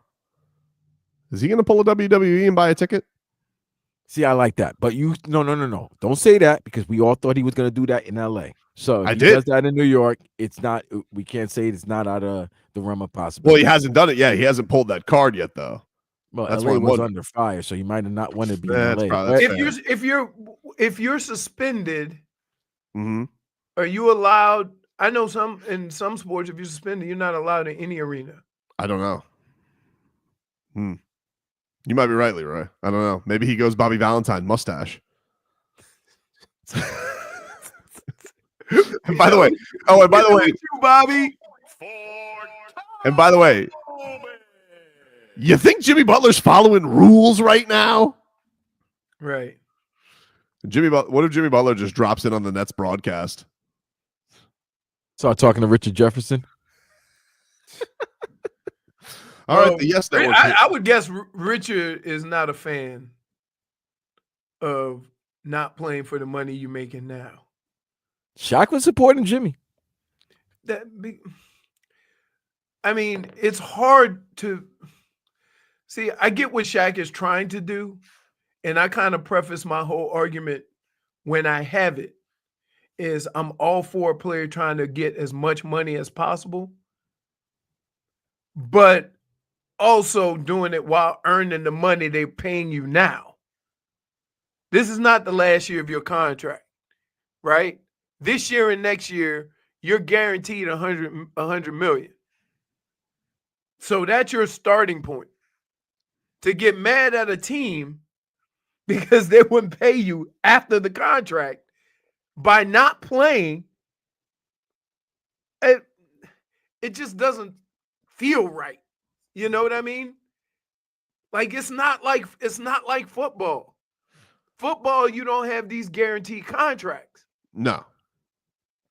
All right, well, I got video of this. I'll bring this to you guys. We'll see if we can dissect whether or not Jimmy Butler's about to pull a Hulk Hogan and just jump into just be courtside for Heat Nets tomorrow to just bring more chaos to the situation. Take a break. Back after this.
All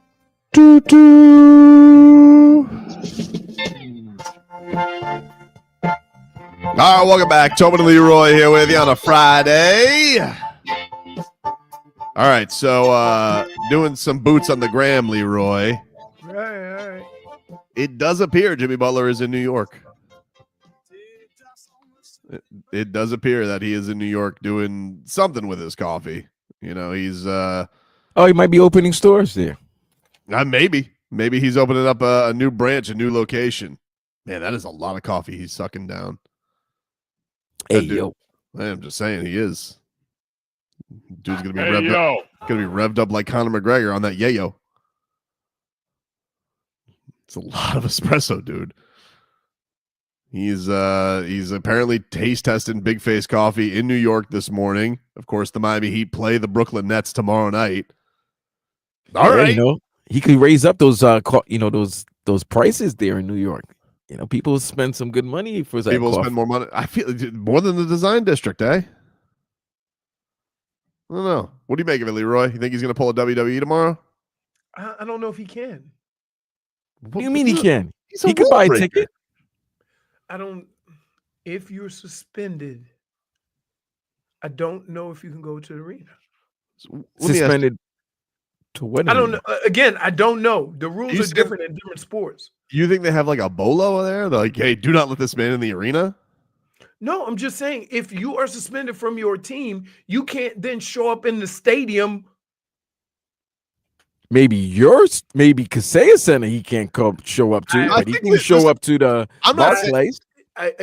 I said I'm not sure. I think you're 100% right. He can't. I think you are right about that. But that being said, do you think that Kyrie was courtside when Brooklyn suspended him? No, but he was suspended for the COVID. And I don't think he was supposed to do that. The point is, like, like, what else is he there for, right? Like, is he not just there to cause more headlines and disruption? He's there to be Tobin. What does that mean? You know what the hell that means. I don't know what that means. What does that mean? Cause chaos. Cause chaos. Because he knows that there's people out there who are gonna look at this and do exactly what you're doing right now. Just admit I'm wrong. No, I don't. I never said I was right. I'm like, I think there is a rule. If you're suspended, you can't just go to the game.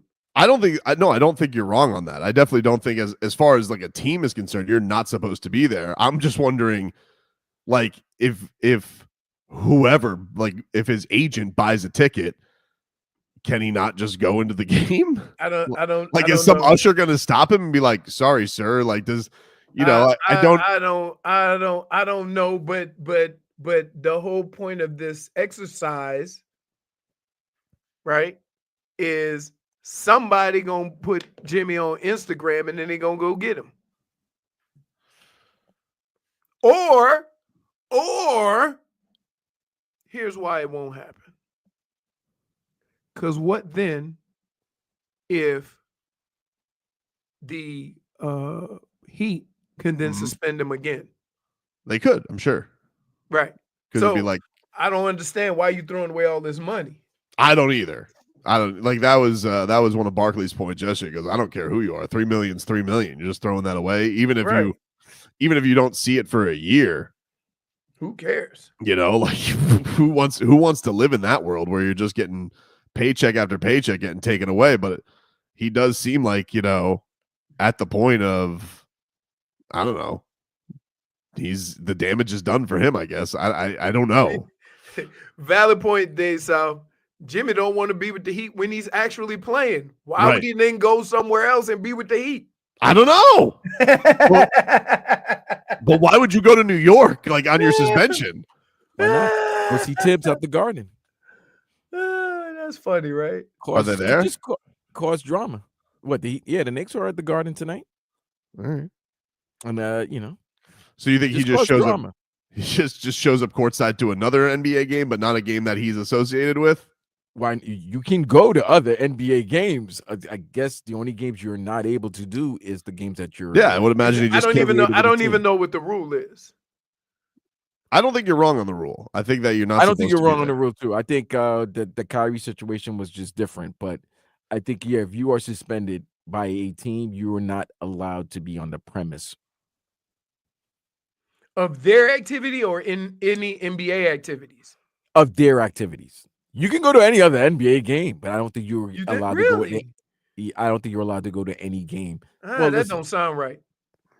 well, I mean, if I'm I suspended, mean, that means like I'm if off. that's the case, if Jimmy really wanted to be difficult, go to a Phoenix game. That's funny. That's funny. Point for Leroy. I don't understand. Here's the thing. If your decision is solely based on money, why are you just giving $3 million away? I don't know. I mean, like, I'm sure he's like one of them. I'm really getting suspended for like.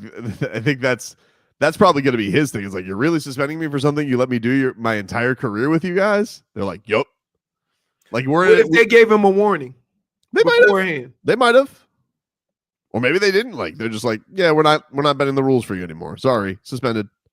Let's stop with this, man. It's petty. It is a petty back and forth. It is. They're trying to be the king of petty. They're trying to be Richard Petty. And Jimmy's but not? They're not. They're not going to win. Jimmy's not going to win. And this is not a good look for Pat Riley and the Heat in pursuing other free agents and stuff like that, because they're going to know about that. Agents talk, players talk. This is not going to end well for either side. But they have to break up. Like, it's just because it's affecting the team. My thing is at 35, the one thing that you want to show is that you can still play. D Wade was right from the Heat side standpoint. If the Heat offer somebody $300 million, they ain't gonna say no. Right? They ain't gonna say, "Oh, I saw that Jimmy situation." They ain't gonna say no. But on the other hand, if teams are now looking at Jimmy and watch him play and watch how many times he's out and watch all these things and then watch what's going on each organization that he's left, he's making it harder for teams to say, okay, I'm all in on Jimmy. We'll take a break. We'll mix things up coming up next. Back after this.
All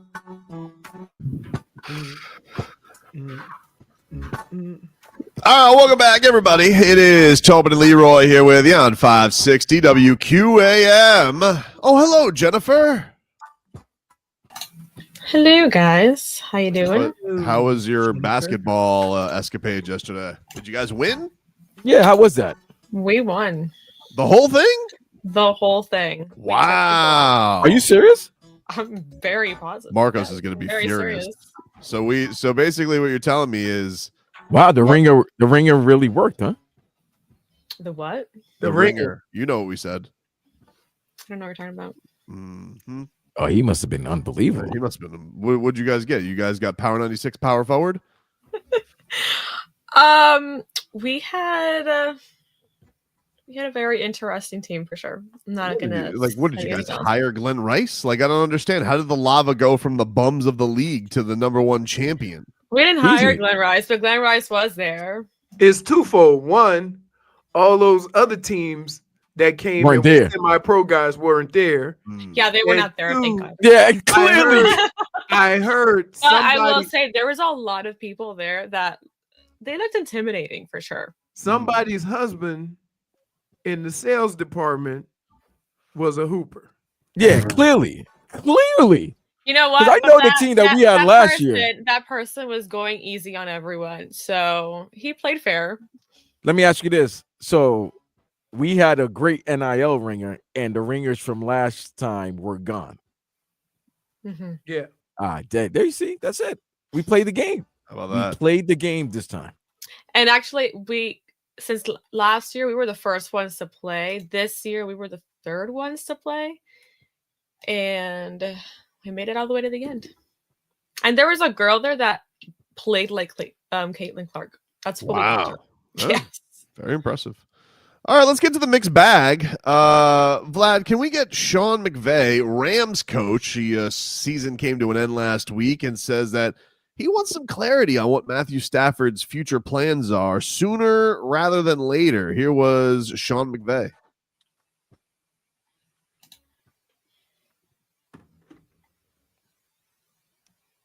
You got him, Vlad? I'm not hearing him on our end. Hold on. We getting him? Oh, we just lost Vlad. It's all chaos is breaking loose right now, Leroy. All Jimmy's fault. Sean McVay doesn't want us to know whether or not he's going to keep his quarterback around. He's like, you guys, you shut up. We're not going to find it. By the way, I mean, I could do They did hear him. It was playing off the computer. That's why you didn't hear it. Who heard him? The people. They did? Did you hear it, Leroy? No, I did not. You're not gonna hear it because it's was played off the computer. So you're not gonna hear it, but they did. Well, I kind of need to hear it, Vlad. I need to be able to react to it, dude. Right.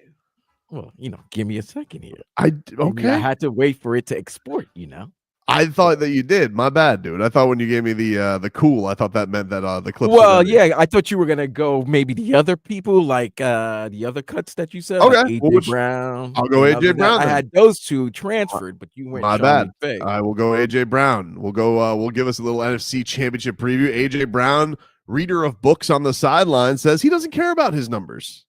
I can't worry about what happened in the past or even these past 2 games. I only can look at the film and learn from it. Like I said, after the game, I'm okay. We won. I had some incredible blocks for the spring touchdown. So regardless of if the numbers are not there, I know people care about that. But right now, none of that matter.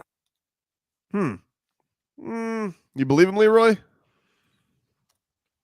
Yes, I do. I know he wants to be an active participant, but it's hard. Here's what I would say. It takes a unique and selfish individual in sports for your team to be winning and you complaining about yours. Like that doesn't come across well ever. So the fact that and see how they the questioning probably brought him down that path, right? Oh, you worried about your numbers and whatever? Like, dude, we're in I would championship game. Yeah, I would equate though. If I were to say person right now in the league who is worried about their numbers, I would say AJ Brown's number one. Like that beef between him and Jalen Hurts, even their own teammates said that they had beef during the season. They had to like walk back. Well, yeah, but then here you have to be realistic. If you catch 3 balls for 60 yards, right? And your quarterback only throws for 150. It ain't like your quarterback throwing for 370 and you only catching 3 balls. You still catching a majority of the damn passes. So the numbers get skewed. But the importance of those numbers, if you look at the numbers overall, or like, yeah, he's still playing a pivotal role in it. But because we don't see the 100 or the 125 yards worth of receptions, our dumbasses aren't smart enough to look and go, he only threw for 150. He had 60 of them, right?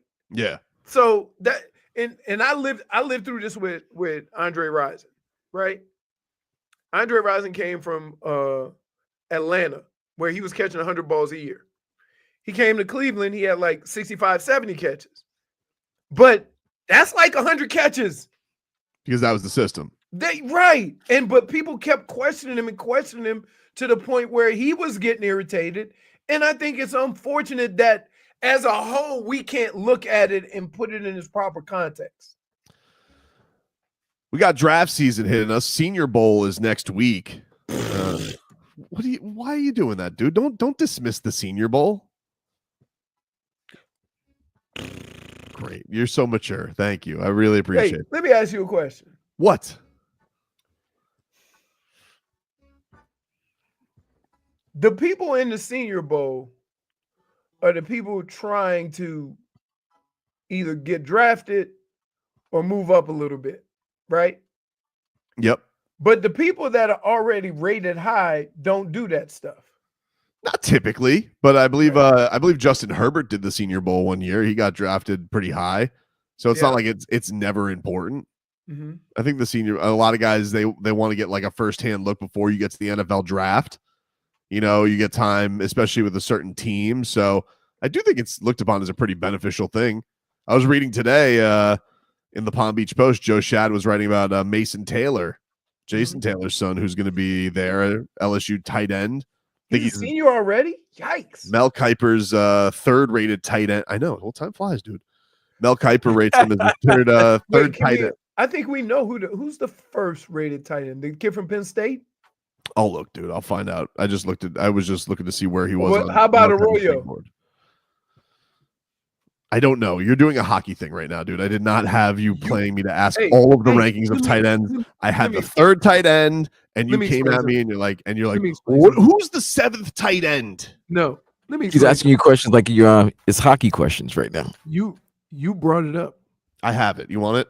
Yeah. Tyler Warren from Penn State, number 1. Yeah. Colston Loveland from Michigan is number 2. Yeah. I do not see any Canes tight end in Mel Kiper's top 10. Arroyo might not be a senior. So, but they might not look at him as a tight end. Maybe a tweener, or maybe this is just me. Mel Kiper sleep. No, I don't think he's a senior. Yeah, Loveland was the tight. That guy from Penn State is awesome. Either way, Mel Kiper, he talked about the number 1 pick and does say that the Titans could still look to get a haul of picks for it. Here he was.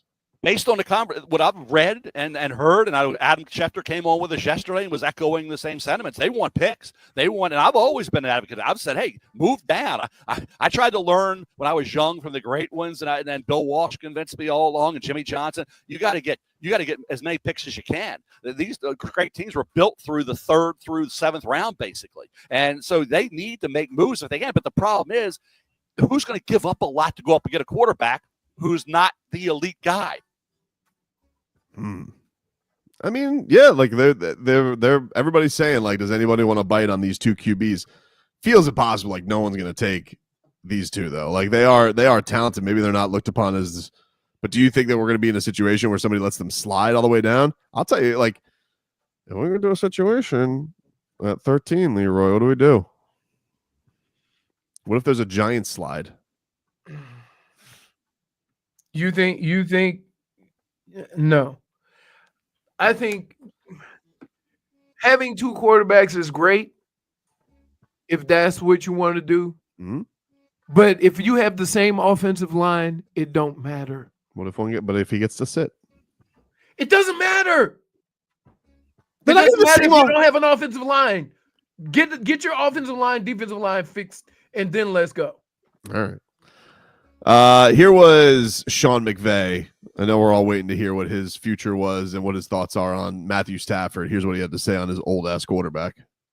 I think sooner than later, being able to get that clarity, understanding, clear, open, and honest communication. I think there's a lot of a love coming from our part. I think there's a lot of appreciation coming from his part as well. And, I think a lot sooner than later, Jordan, is an ideal scenario.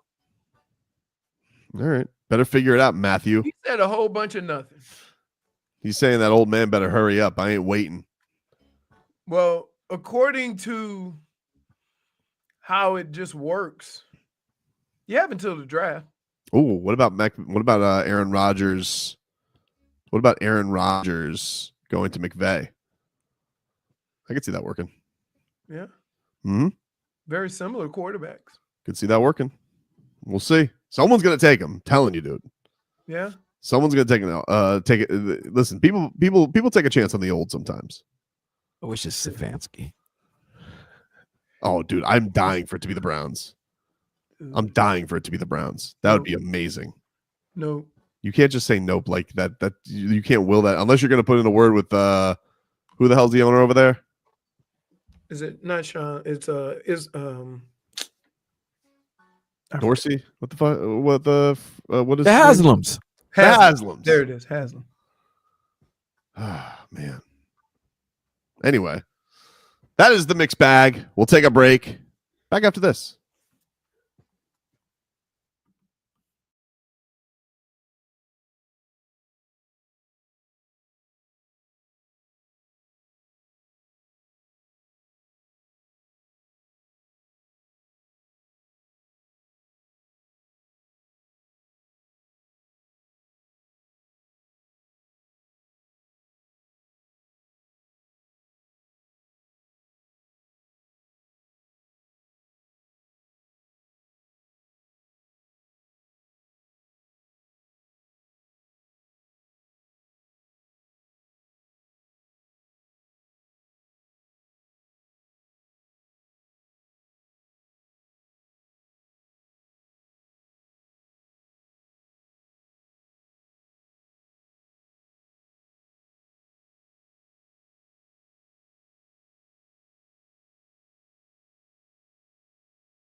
All right, welcome back, everybody.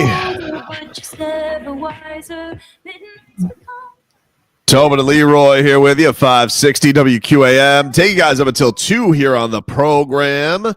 We're streaming live on YouTube and Twitch, the channel Miami 560 WQAM, and on the Odyssey app, AUDACY. Check it on out. Let us get to our headlines here, brought to you by Doral Kia. At Doral Kia, choose over 500 new Kia miles in inventory like the Sportage, Sorento, and Telluride. Remember, when it comes to Kia, the great deals are at Doral Kia. The Heat, they got smoked last night. Hammered by the Bucks, 125-96. It was good for about 12 minutes. Oh, what a 12 minutes it was, dude. Spo was starting Swedish swish, and then he was fouling a lot. Man, he had 2 fouls by the first commercial break. I was like, damn, that's a new record. That's quicker than dunks. I know. The Pella was going at a fast, a furious pace of fouling. I do like the idea that he's getting more playing time. And I got to tell you, I don't know how many people saw this because I couldn't blame you if you stuck around. I had to go find a pirate website to watch the end of the game because I don't get TruTV. Like, why don't you get TruTV? I just don't. I gotta help you with that. I don't get TruTV. But I was watching on a pirate site to watch the end of this game, and and even the pirate sites were confused. So I had to go to like a Celtics Lakers link to even go watch the end of the game because they hadn't flipped yet. So I'm watching the end of this meaningless game for whatever reason, and Keyshawn Johnson gets in to the game, and Stan Van Gundy, who, you know, I've had some harsh things to say about, even though that his points have been spot on. Stan Van Gundy said, Spo wants to get Keyshawn some more minutes. How about that? He wants to get Keyshawn Johnson some more minutes, Leroy. I mean, he's the coach, so do it. Well, I mean, you know, you got guys that, you know, you think there's an ego thing. You got Terry. Listen, if he doesn't play Terry Rozier anymore, I'm all for it. Wait. Okay. He stinks. Let me say this. Isn't the job to win games? Yeah. Or is it the job to soothe egos? Tell me what the job title is. Win. So why would I give a rat's? It's not reality though. Like, look how many games he played Kevin Love before he sat him down. I'm just saying, like, don't complain to me if you're losing, if that's why you're losing, because you trying to coddle anybody. Your job's to win. Well, I think he's kind of getting done coddling because Terry Rozier was playing with the rooks in garbage time at the end. And when you're playing with the rooks in garbage time, you know what that means. He's not shooting the ball well, but he's playing hard. I can live with that. He's playing hard as in like he's doing basketball Cirque du Soleil. Like sometimes he's doing like the crane kick mid-air to like shoot the ball off the side of the backboard. I saw him as if things weren't getting more difficult for Terry. I saw him take one to the hoop and go left, right. Yeah. I'm like, hey, man, let's just get a simple layup. We don't need and one tape. Let's go. He's out there looking like he's got the basketball, like he's doing yo-yo tricks with it. I'm like, what the hell is going on here? Like he is. I don't know. I like Terry Rozier. I do. Like, but it's just been a down year. He's playing like here. Do we only relate to points as far as playing well? Because if your number one job is you're a scorer, and that's what you do. I'm just saying they have an incredible thing with this team, right? The guy could go 1 for 13, your team lose by 20, and the coach would say he made winning plays. Yeah, I don't think he's saying that about Terry Rozier. I don't know if he's being asked about that, but I don't think he's saying that about Terry Rozier. He did say this about Pella, though, after the game. Do you have this, Vlad? This was what Spo had to say on Swedish Swish and his foul trouble. Yeah, you know, that was, a tough decision.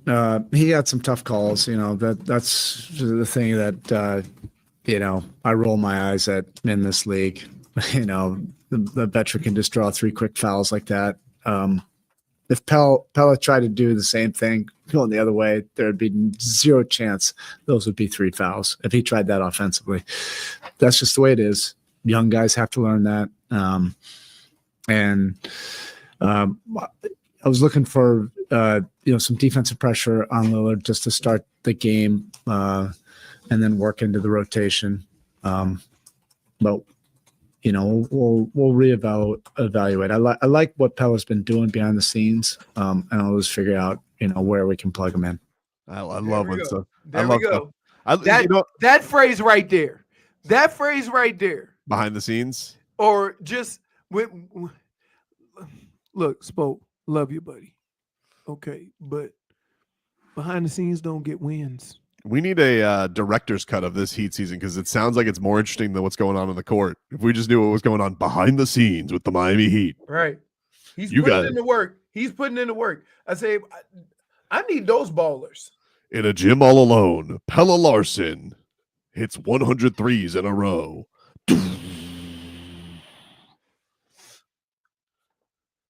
Tough break for him. I will say, though, I do like Pella. I like the way that he plays. Listen, this season, there's a couple of guys who are playing a little, I won't say worse than they did last year. And that's Jaime and Bam. Oh, 100%. Right? And Terry. And Terry. But as a point guard, I don't like if Terry is in the game with a scorer, if he's with Tyler, I don't care that he doesn't score. But when he runs the young crew, he needs to be more aggressive to kind of set them up so they can get some open shots. He just can't succeed being this bad a shooter. Right. I mean, I know it's like an all-time inept run that he's on, but he's not that great at the rim pressure. So he needs to be able to shoot. And outside shot. Holy crap. I mean, this is incredible. Like It's a hell of an unfortunate run that our guy is on. Yeah. Yeah, it is. They'll be back in action tomorrow, 6 o'clock against the Nets. You guys can hear that right here on 560 WQAM. Now, that is a 445 preheat with Solana and Tommy Tig. Panthers, they're back on the ice tomorrow against the San Jose Sharks. And don't forget, if there are any University of Miami Hurricanes basketball fans, the Canes do play tomorrow as well. I noticed that we didn't mention them yesterday getting their ass kicked. But they do finish the second part of their. I just figured I'd do. This does seem like all tickets get a free Whopper. I do. Yeah. Right. I do, this kind of promotion is coming. Right. I feel like I'm doing the Canes a service if I just don't mention their basketball scores, Vlad. Yeah, but I'm just saying we got our boy Josie. We can't do our boy Josie dirty. I understand, but I think Joe's even like, oof, Cal tomorrow night. Because Stanford whooped that ass on Thursday night. They are. So they on the West Coast trip? Yeah, they're on a West Coast trip, and they are 4-15 this season, 0-8 in ACC play. They lost 88-51. These are the Leroy. These are their last 3 games. 88-51, 117-74 to SMU. They gave up 117? 117 points in college. Oh my, that's like Loyola Marymount. Oh, wait. That was to who? Oh, that was to SMU, right? SMU. Yeah. SMU. And then they lost to Duke 89-54. Yeah. Holy just take crap. You could just give up. You could add 2 of those scores and still not beat SMU. That's insane. That's right. You could. Oh my goodness. Jeez Louise, man. That is one. You know how hard it is to give up 117 in college? Yep. They must have shot 63s. That's crazy. All right, we'll take a break. Back with more after this.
First of all, I want to thank my connect, the most important person with all due respect. Thanks to the duffel bag, the brown paper bag. Welcome back, everybody. It's Tobin and Leroy here with you. 60 WQAM.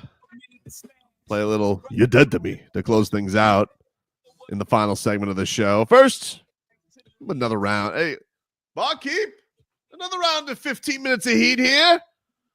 Brought to you by Hollywood Kia. The big game is here. Tackle game-winning deals in the handoff drive-off event at Hollywood Kia. Get $1,000 lease bonus cash towards your new Kia. Plus, we'll double your down payment up to $3,000. Visit them online, hollywoodkia.com. Call 832-930-6181. And funny you said barkeep, because last night it sure looked like Tobin was hitting that bottle after that Heat lost to the Bucks. I did hit the bottle yesterday, Vlad. I need to find something that burns a little bit more, because sometimes don't you feel like this when you drink? Like if you need a sad drink, you need something with a little burn to it. It can't be too sweet. So what's your go-to? Like some type of real like Kentucky bourbon. JFig, something that like if I burp and there was a spark around, I'd look like a dragon. Like that's what I'm talking about. Or a tequila. Oh, I love a sad tequila. No, I don't mess with No. No, but you could also always drink that scotch that I have that tastes like cigarettes. Oh, that was awful, dude. Or go from like really good moonshine, like some very says like the person the blue one. Something about moonshine that just seems like hooliganism more than sadness, though. No, you'll be very sad you took it. Yesterday they named the starters for the All-Star team, but then Shaq, Kenny, and Chuck put out their reserves, and they okey-doked us because Shaq had Tyler Hero, then took him down, and then he said, "Never mind, LaMelo Ball." Well, the problem is that from what I was getting, they didn't know who the starters were, and they picked the 12 All-Stars. But some of their reserves were starters. Right, Kenny's and especially. So it got kind of. Well, they made fun of Kenny because Kenny just put 5 players. He didn't put any guards. He just put his 5 best players as his starters, and then Chuck had Bam Adebayo, and then he goes, "No, never mind. Tyler Hero's been way better than Bam Adebayo this year." Which is fair. But I didn't like that. Shaq, come on, man. You can just take Tyler Hero off your list. He's also the same person siding with Jimmy. So, well, yeah. But he could side with because he's done that.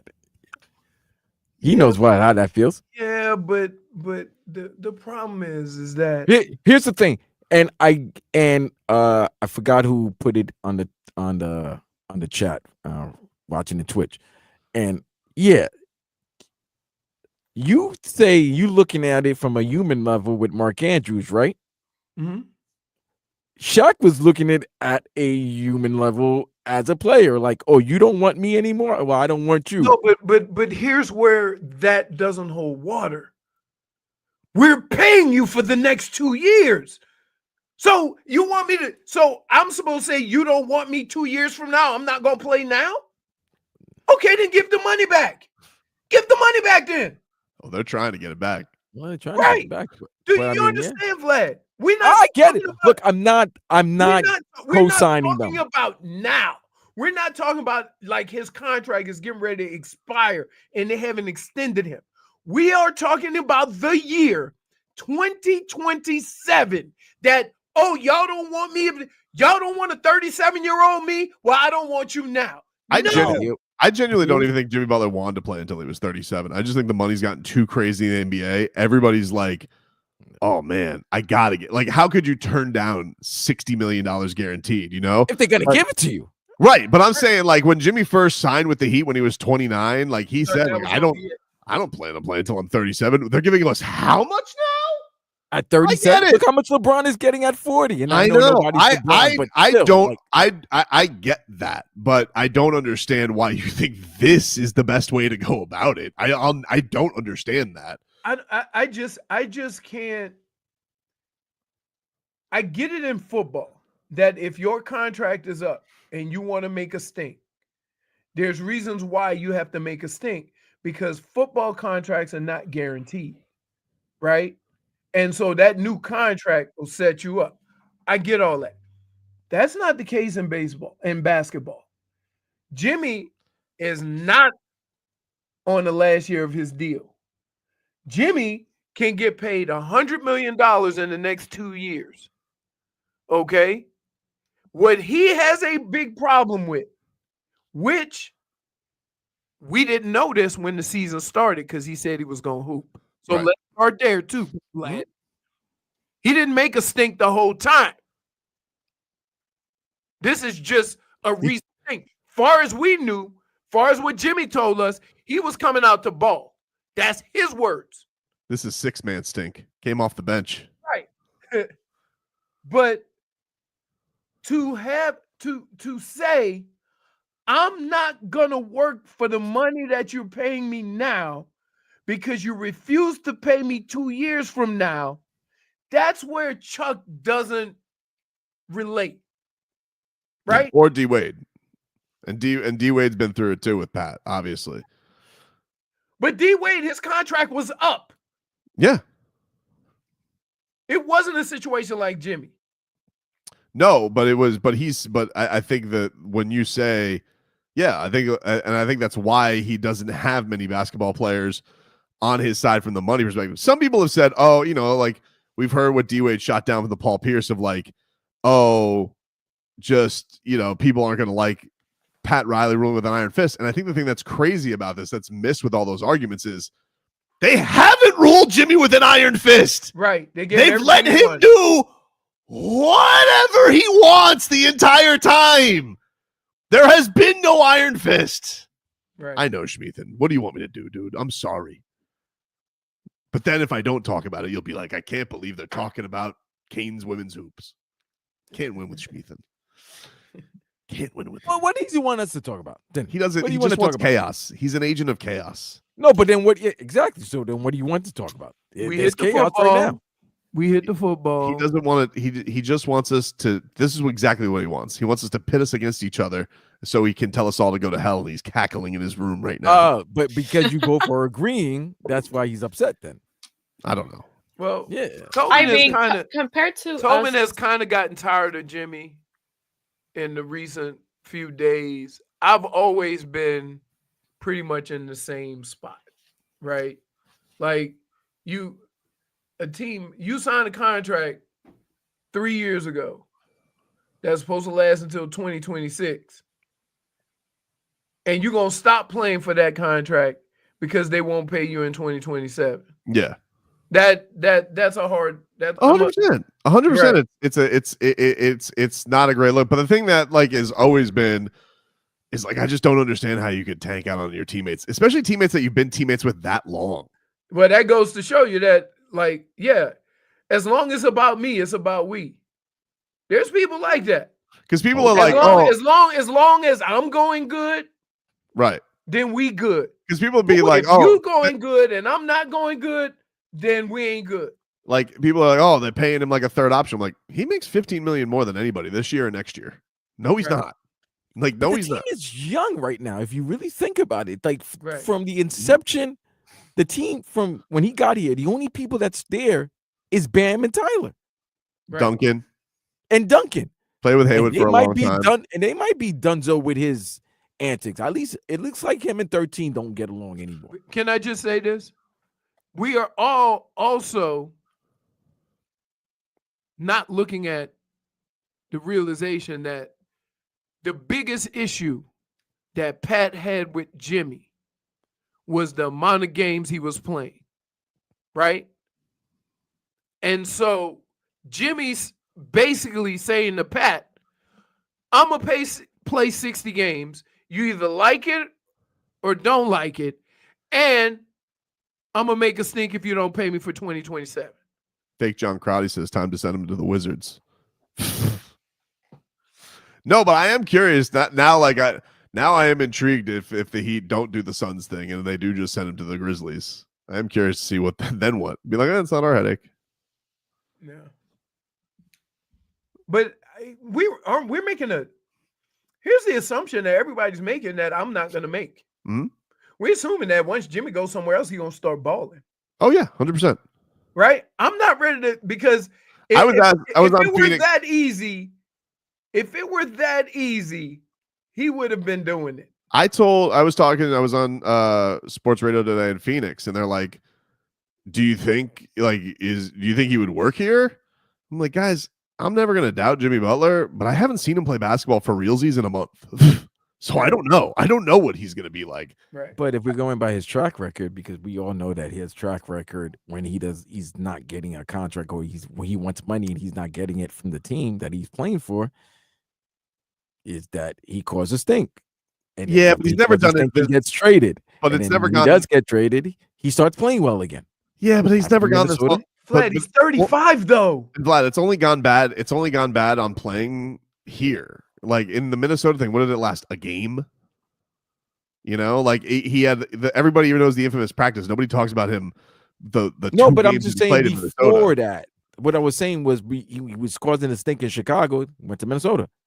Caused a stink in Minnesota. Went to Philadelphia. They were Kawhi Leonard jump shot away from. He never didn't play. He never didn't play. Right? Yeah, he played great in Philadelphia. You can never say he didn't play. This is a new twist to this. Like, if Jimmy was making a stink but balling, we wouldn't be having these conversations. It's a different type of person. I mean, those are situations you could walk through that organization like Philadelphia, Minnesota. You're not going to walk through Pat in Miami. So you got to cause a different type of stink in order for you to get what you want. Should we talk more Jimmy Butler? Sure. No, if he's dead to you. He's not dead to me. He's not dead. I actually have a dead to me that I've been holding on to all week. So we'll get to that coming on up. You're dead to me is next.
You're dead to me.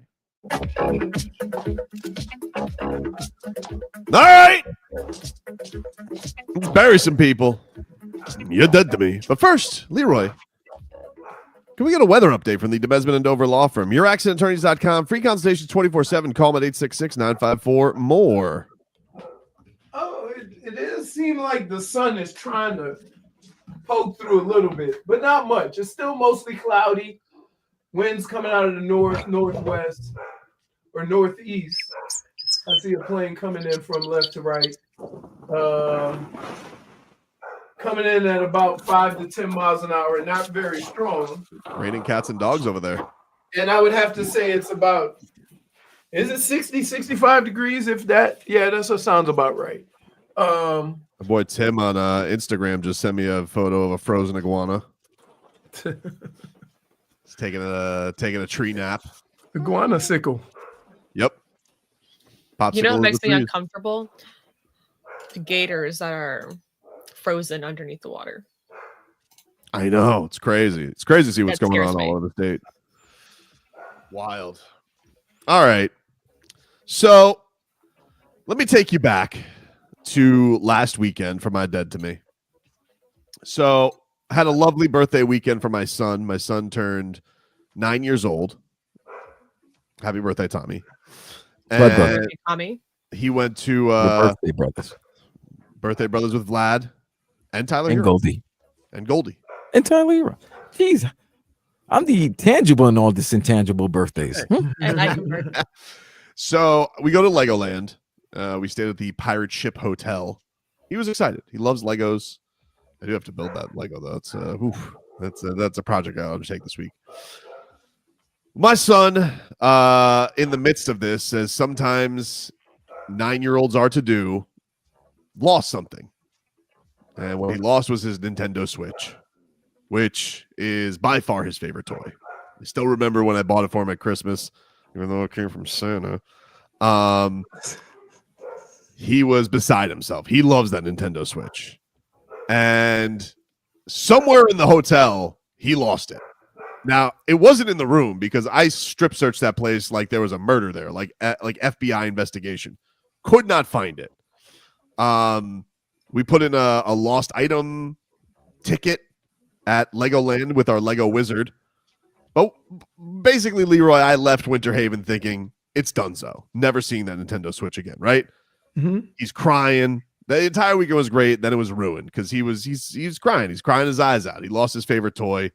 He thought, he's never gonna have a Switch again. So I didn't want his birthday ruined. I wanted to go and make this right. So I decided I was going to get him a Nintendo Switch.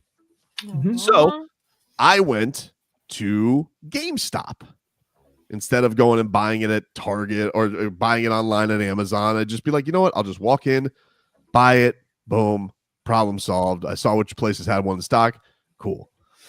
I go in, very nice lady. Hey, blah, blah, blah. Tell the story. Buy the Switch, and I buy him a Sonic the Hedgehog because he lost all his games too. He lost everything. And yeah, it was brutal. And so is I buy him. that, is that like downloaded into the Switch, or is it like? I Still think little people things do that, you- JFig, but I he's don't know how this 9. I don't want to download it every time, so I just get him the old school cartridges that go in. Okay, there. so that's still a thing. Okay, Still a that was my thing. question. Still a thing. So I buy him a game. Great. I walk out the store. Dropped a cool 400 on it, Leroy, on everything. Ooh, all right. Beat up. I got beat up. But I'm like, you know what? It's his birthday. We'll never speak of this again. And I'll get him on the back end at something one time. The revenge will be mine. I get home. Okay. And he's excited. He goes, oh, he's very grateful. He's a good boy. Very grateful. Thanks me. He starts opening it up. Literally, as he starts opening it up, bing! The wizard reaches out from Legoland. Guess what, everybody? We found your Nintendo Switch. Wow. We found it. Hot dog. I'm about to get my money back. That's what I'm thinking to myself. Right? Unfortunately, you guys, this isn't happy ending segment. This is You're Dead to Me, so you know this is a bad ending. They didn't take it back. Here's what these bastards did. No. I went back to GameStop. Now, mind you, Leroy, the time elapsed is less than a half hour. Very close to this GameStop. Oh, you opened it though. Vlad, I opened the box. Just the box. But the wrapper's not just the box, not Nothing the on wrapper. seal. Just the box. Oh, that still you still should be good. The top box. Oh, one would think. One would think. But this individual, they're like, it's opened. Can't do it. And I said, excuse me? What do you mean you can't do it? It hasn't been unsealed from inside. They're like, if the box is open, the box is open. We can't take it back. I said, wait, what? Effing kidding me? Can't take. Now, I'm going to give everybody a looky-loo at this box real quick. Oh, you this is. Oh, yeah. This is what the box looked like. Okay. You can see. When it was given to you or after? No, this is after. This is what I brought back. Okay. That's what I brought back. A little tear on the top, little flap open. But Vlad, nothing inside has been touched. Right. Not touched. Because as soon as we got it, bing, the wizard told us. And they said, hey, can't do it. That's policy. And I said, is there anybody else I could speak to here, madam? So they get me on the phone with the district manager. And he goes, it's policy. And I said, let me get this straight, policy boy. You're here to tell me that you're not going to sell this Nintendo Switch if I were to give it back to you. You are not going to sell this as new product? He goes, once it's opened, it has to be sold as used. I said, oh yeah, that's rich. So please, GameStop, which by the way, if people don't know about GameStop, it basically markets and selling used stuff. That's what it does. People sell stuff back to GameStop all the time. It's literally what their entire thing is known for. So they're like, we'll give you $90 for it. 30 minutes? 30 minutes. We'll give you $90. For a rip this big. And I'm like, you're not going to give me anything for it because I know exactly what's going to happen if I leave this here for $90. And that is you're going to sell it for your $350. $50 for the game. And I'm like, no. And I said, well, in the very least, I'm not selling this back to you because that is a crime what you're doing to me. In the very least, let me at least get my game money back. And they said, no, you get half price because you used a store credit on it. I'm like, are you kidding me? A store credit? I said, then I'll go exchange it. And in the midst of exchanging it, this person's on the phone talking to their other store manager saying, I'm harassing, that I'm causing a ruckus. And I said, I'm causing a ruckus? You guys just stole from me. GameStop, you're dead to me. I tell you what, after hearing that story, I'm going to be honest with you. I will never step foot in a GameStop. I will never. Never. Wait. That's probably why it's usually quite empty. And by the way, how about a conspiracy after hearing that? Because guess How what? about they Think about waited this. for you to buy the new one because they already found it. So they try to get you. Really? What a coincidence that the here's the minute deal. you give it to Tommy, the wizard comes and says they found You it. think they're in cahoots? Oh, you In think cahoots. They know that where the old one was? I did buy the original from them. Hey, so think about Fam, this. how the minute you give it to Tommy, wizard just goes, That is a Yeah, coincidence. Where was Found it? it. Where'd they find it? I don't know. I didn't ask exactly where where they go. Where'd they find it? Good. I was so happy in the midst, JFig, of that we found it. I didn't even think to know where they found it. I was just That's my happy that first they found question. it. Where was it? That's I your need to fault. know. You know why? Why? Because you could have got it off of Amazon, right? The same thing would have happened 30 minutes later, and you could have returned it right then and there. You know what? You wanted it right then and now. But Leroy, I didn't know that GameStop was full of crooks. Now you know. I tell you what, you ain't got to tell me twice. I'll never step foot up in one of them things. Apparently, this is a thing too, because I tweeted about this, and people are like, they pull this all the time. Which, by the way, no. Schmeeth, which GameStop was it? I want to swing by and shake that employee's hand. I just want to let you know, I will never step foot in front of a GameStop. It's a terrible, which is why you guys became a meme stock, by the way. And everybody who says, Tobin, why are you shopping there? Gamers don't. I'm not a gamer, okay? I am a father of a kid who likes video games. I don't play video games. I've never played Madden, okay? I don't play video games. Nothing against people who do. It's just not my thing. And so I'm not aware of this racket that they've been running for this entire time. Seemed like a lovely place. Kids like to go to a video game store. But I will never step foot inside a GameStop again. You are dead to me. You are bums, particularly the one on Jog Road and Lantana. You're dead to me. What store number is Too that? bad nobody lives up there. Oh, they do. Just not us. All right. You ready for Oh, you're my dead to me. What do you got?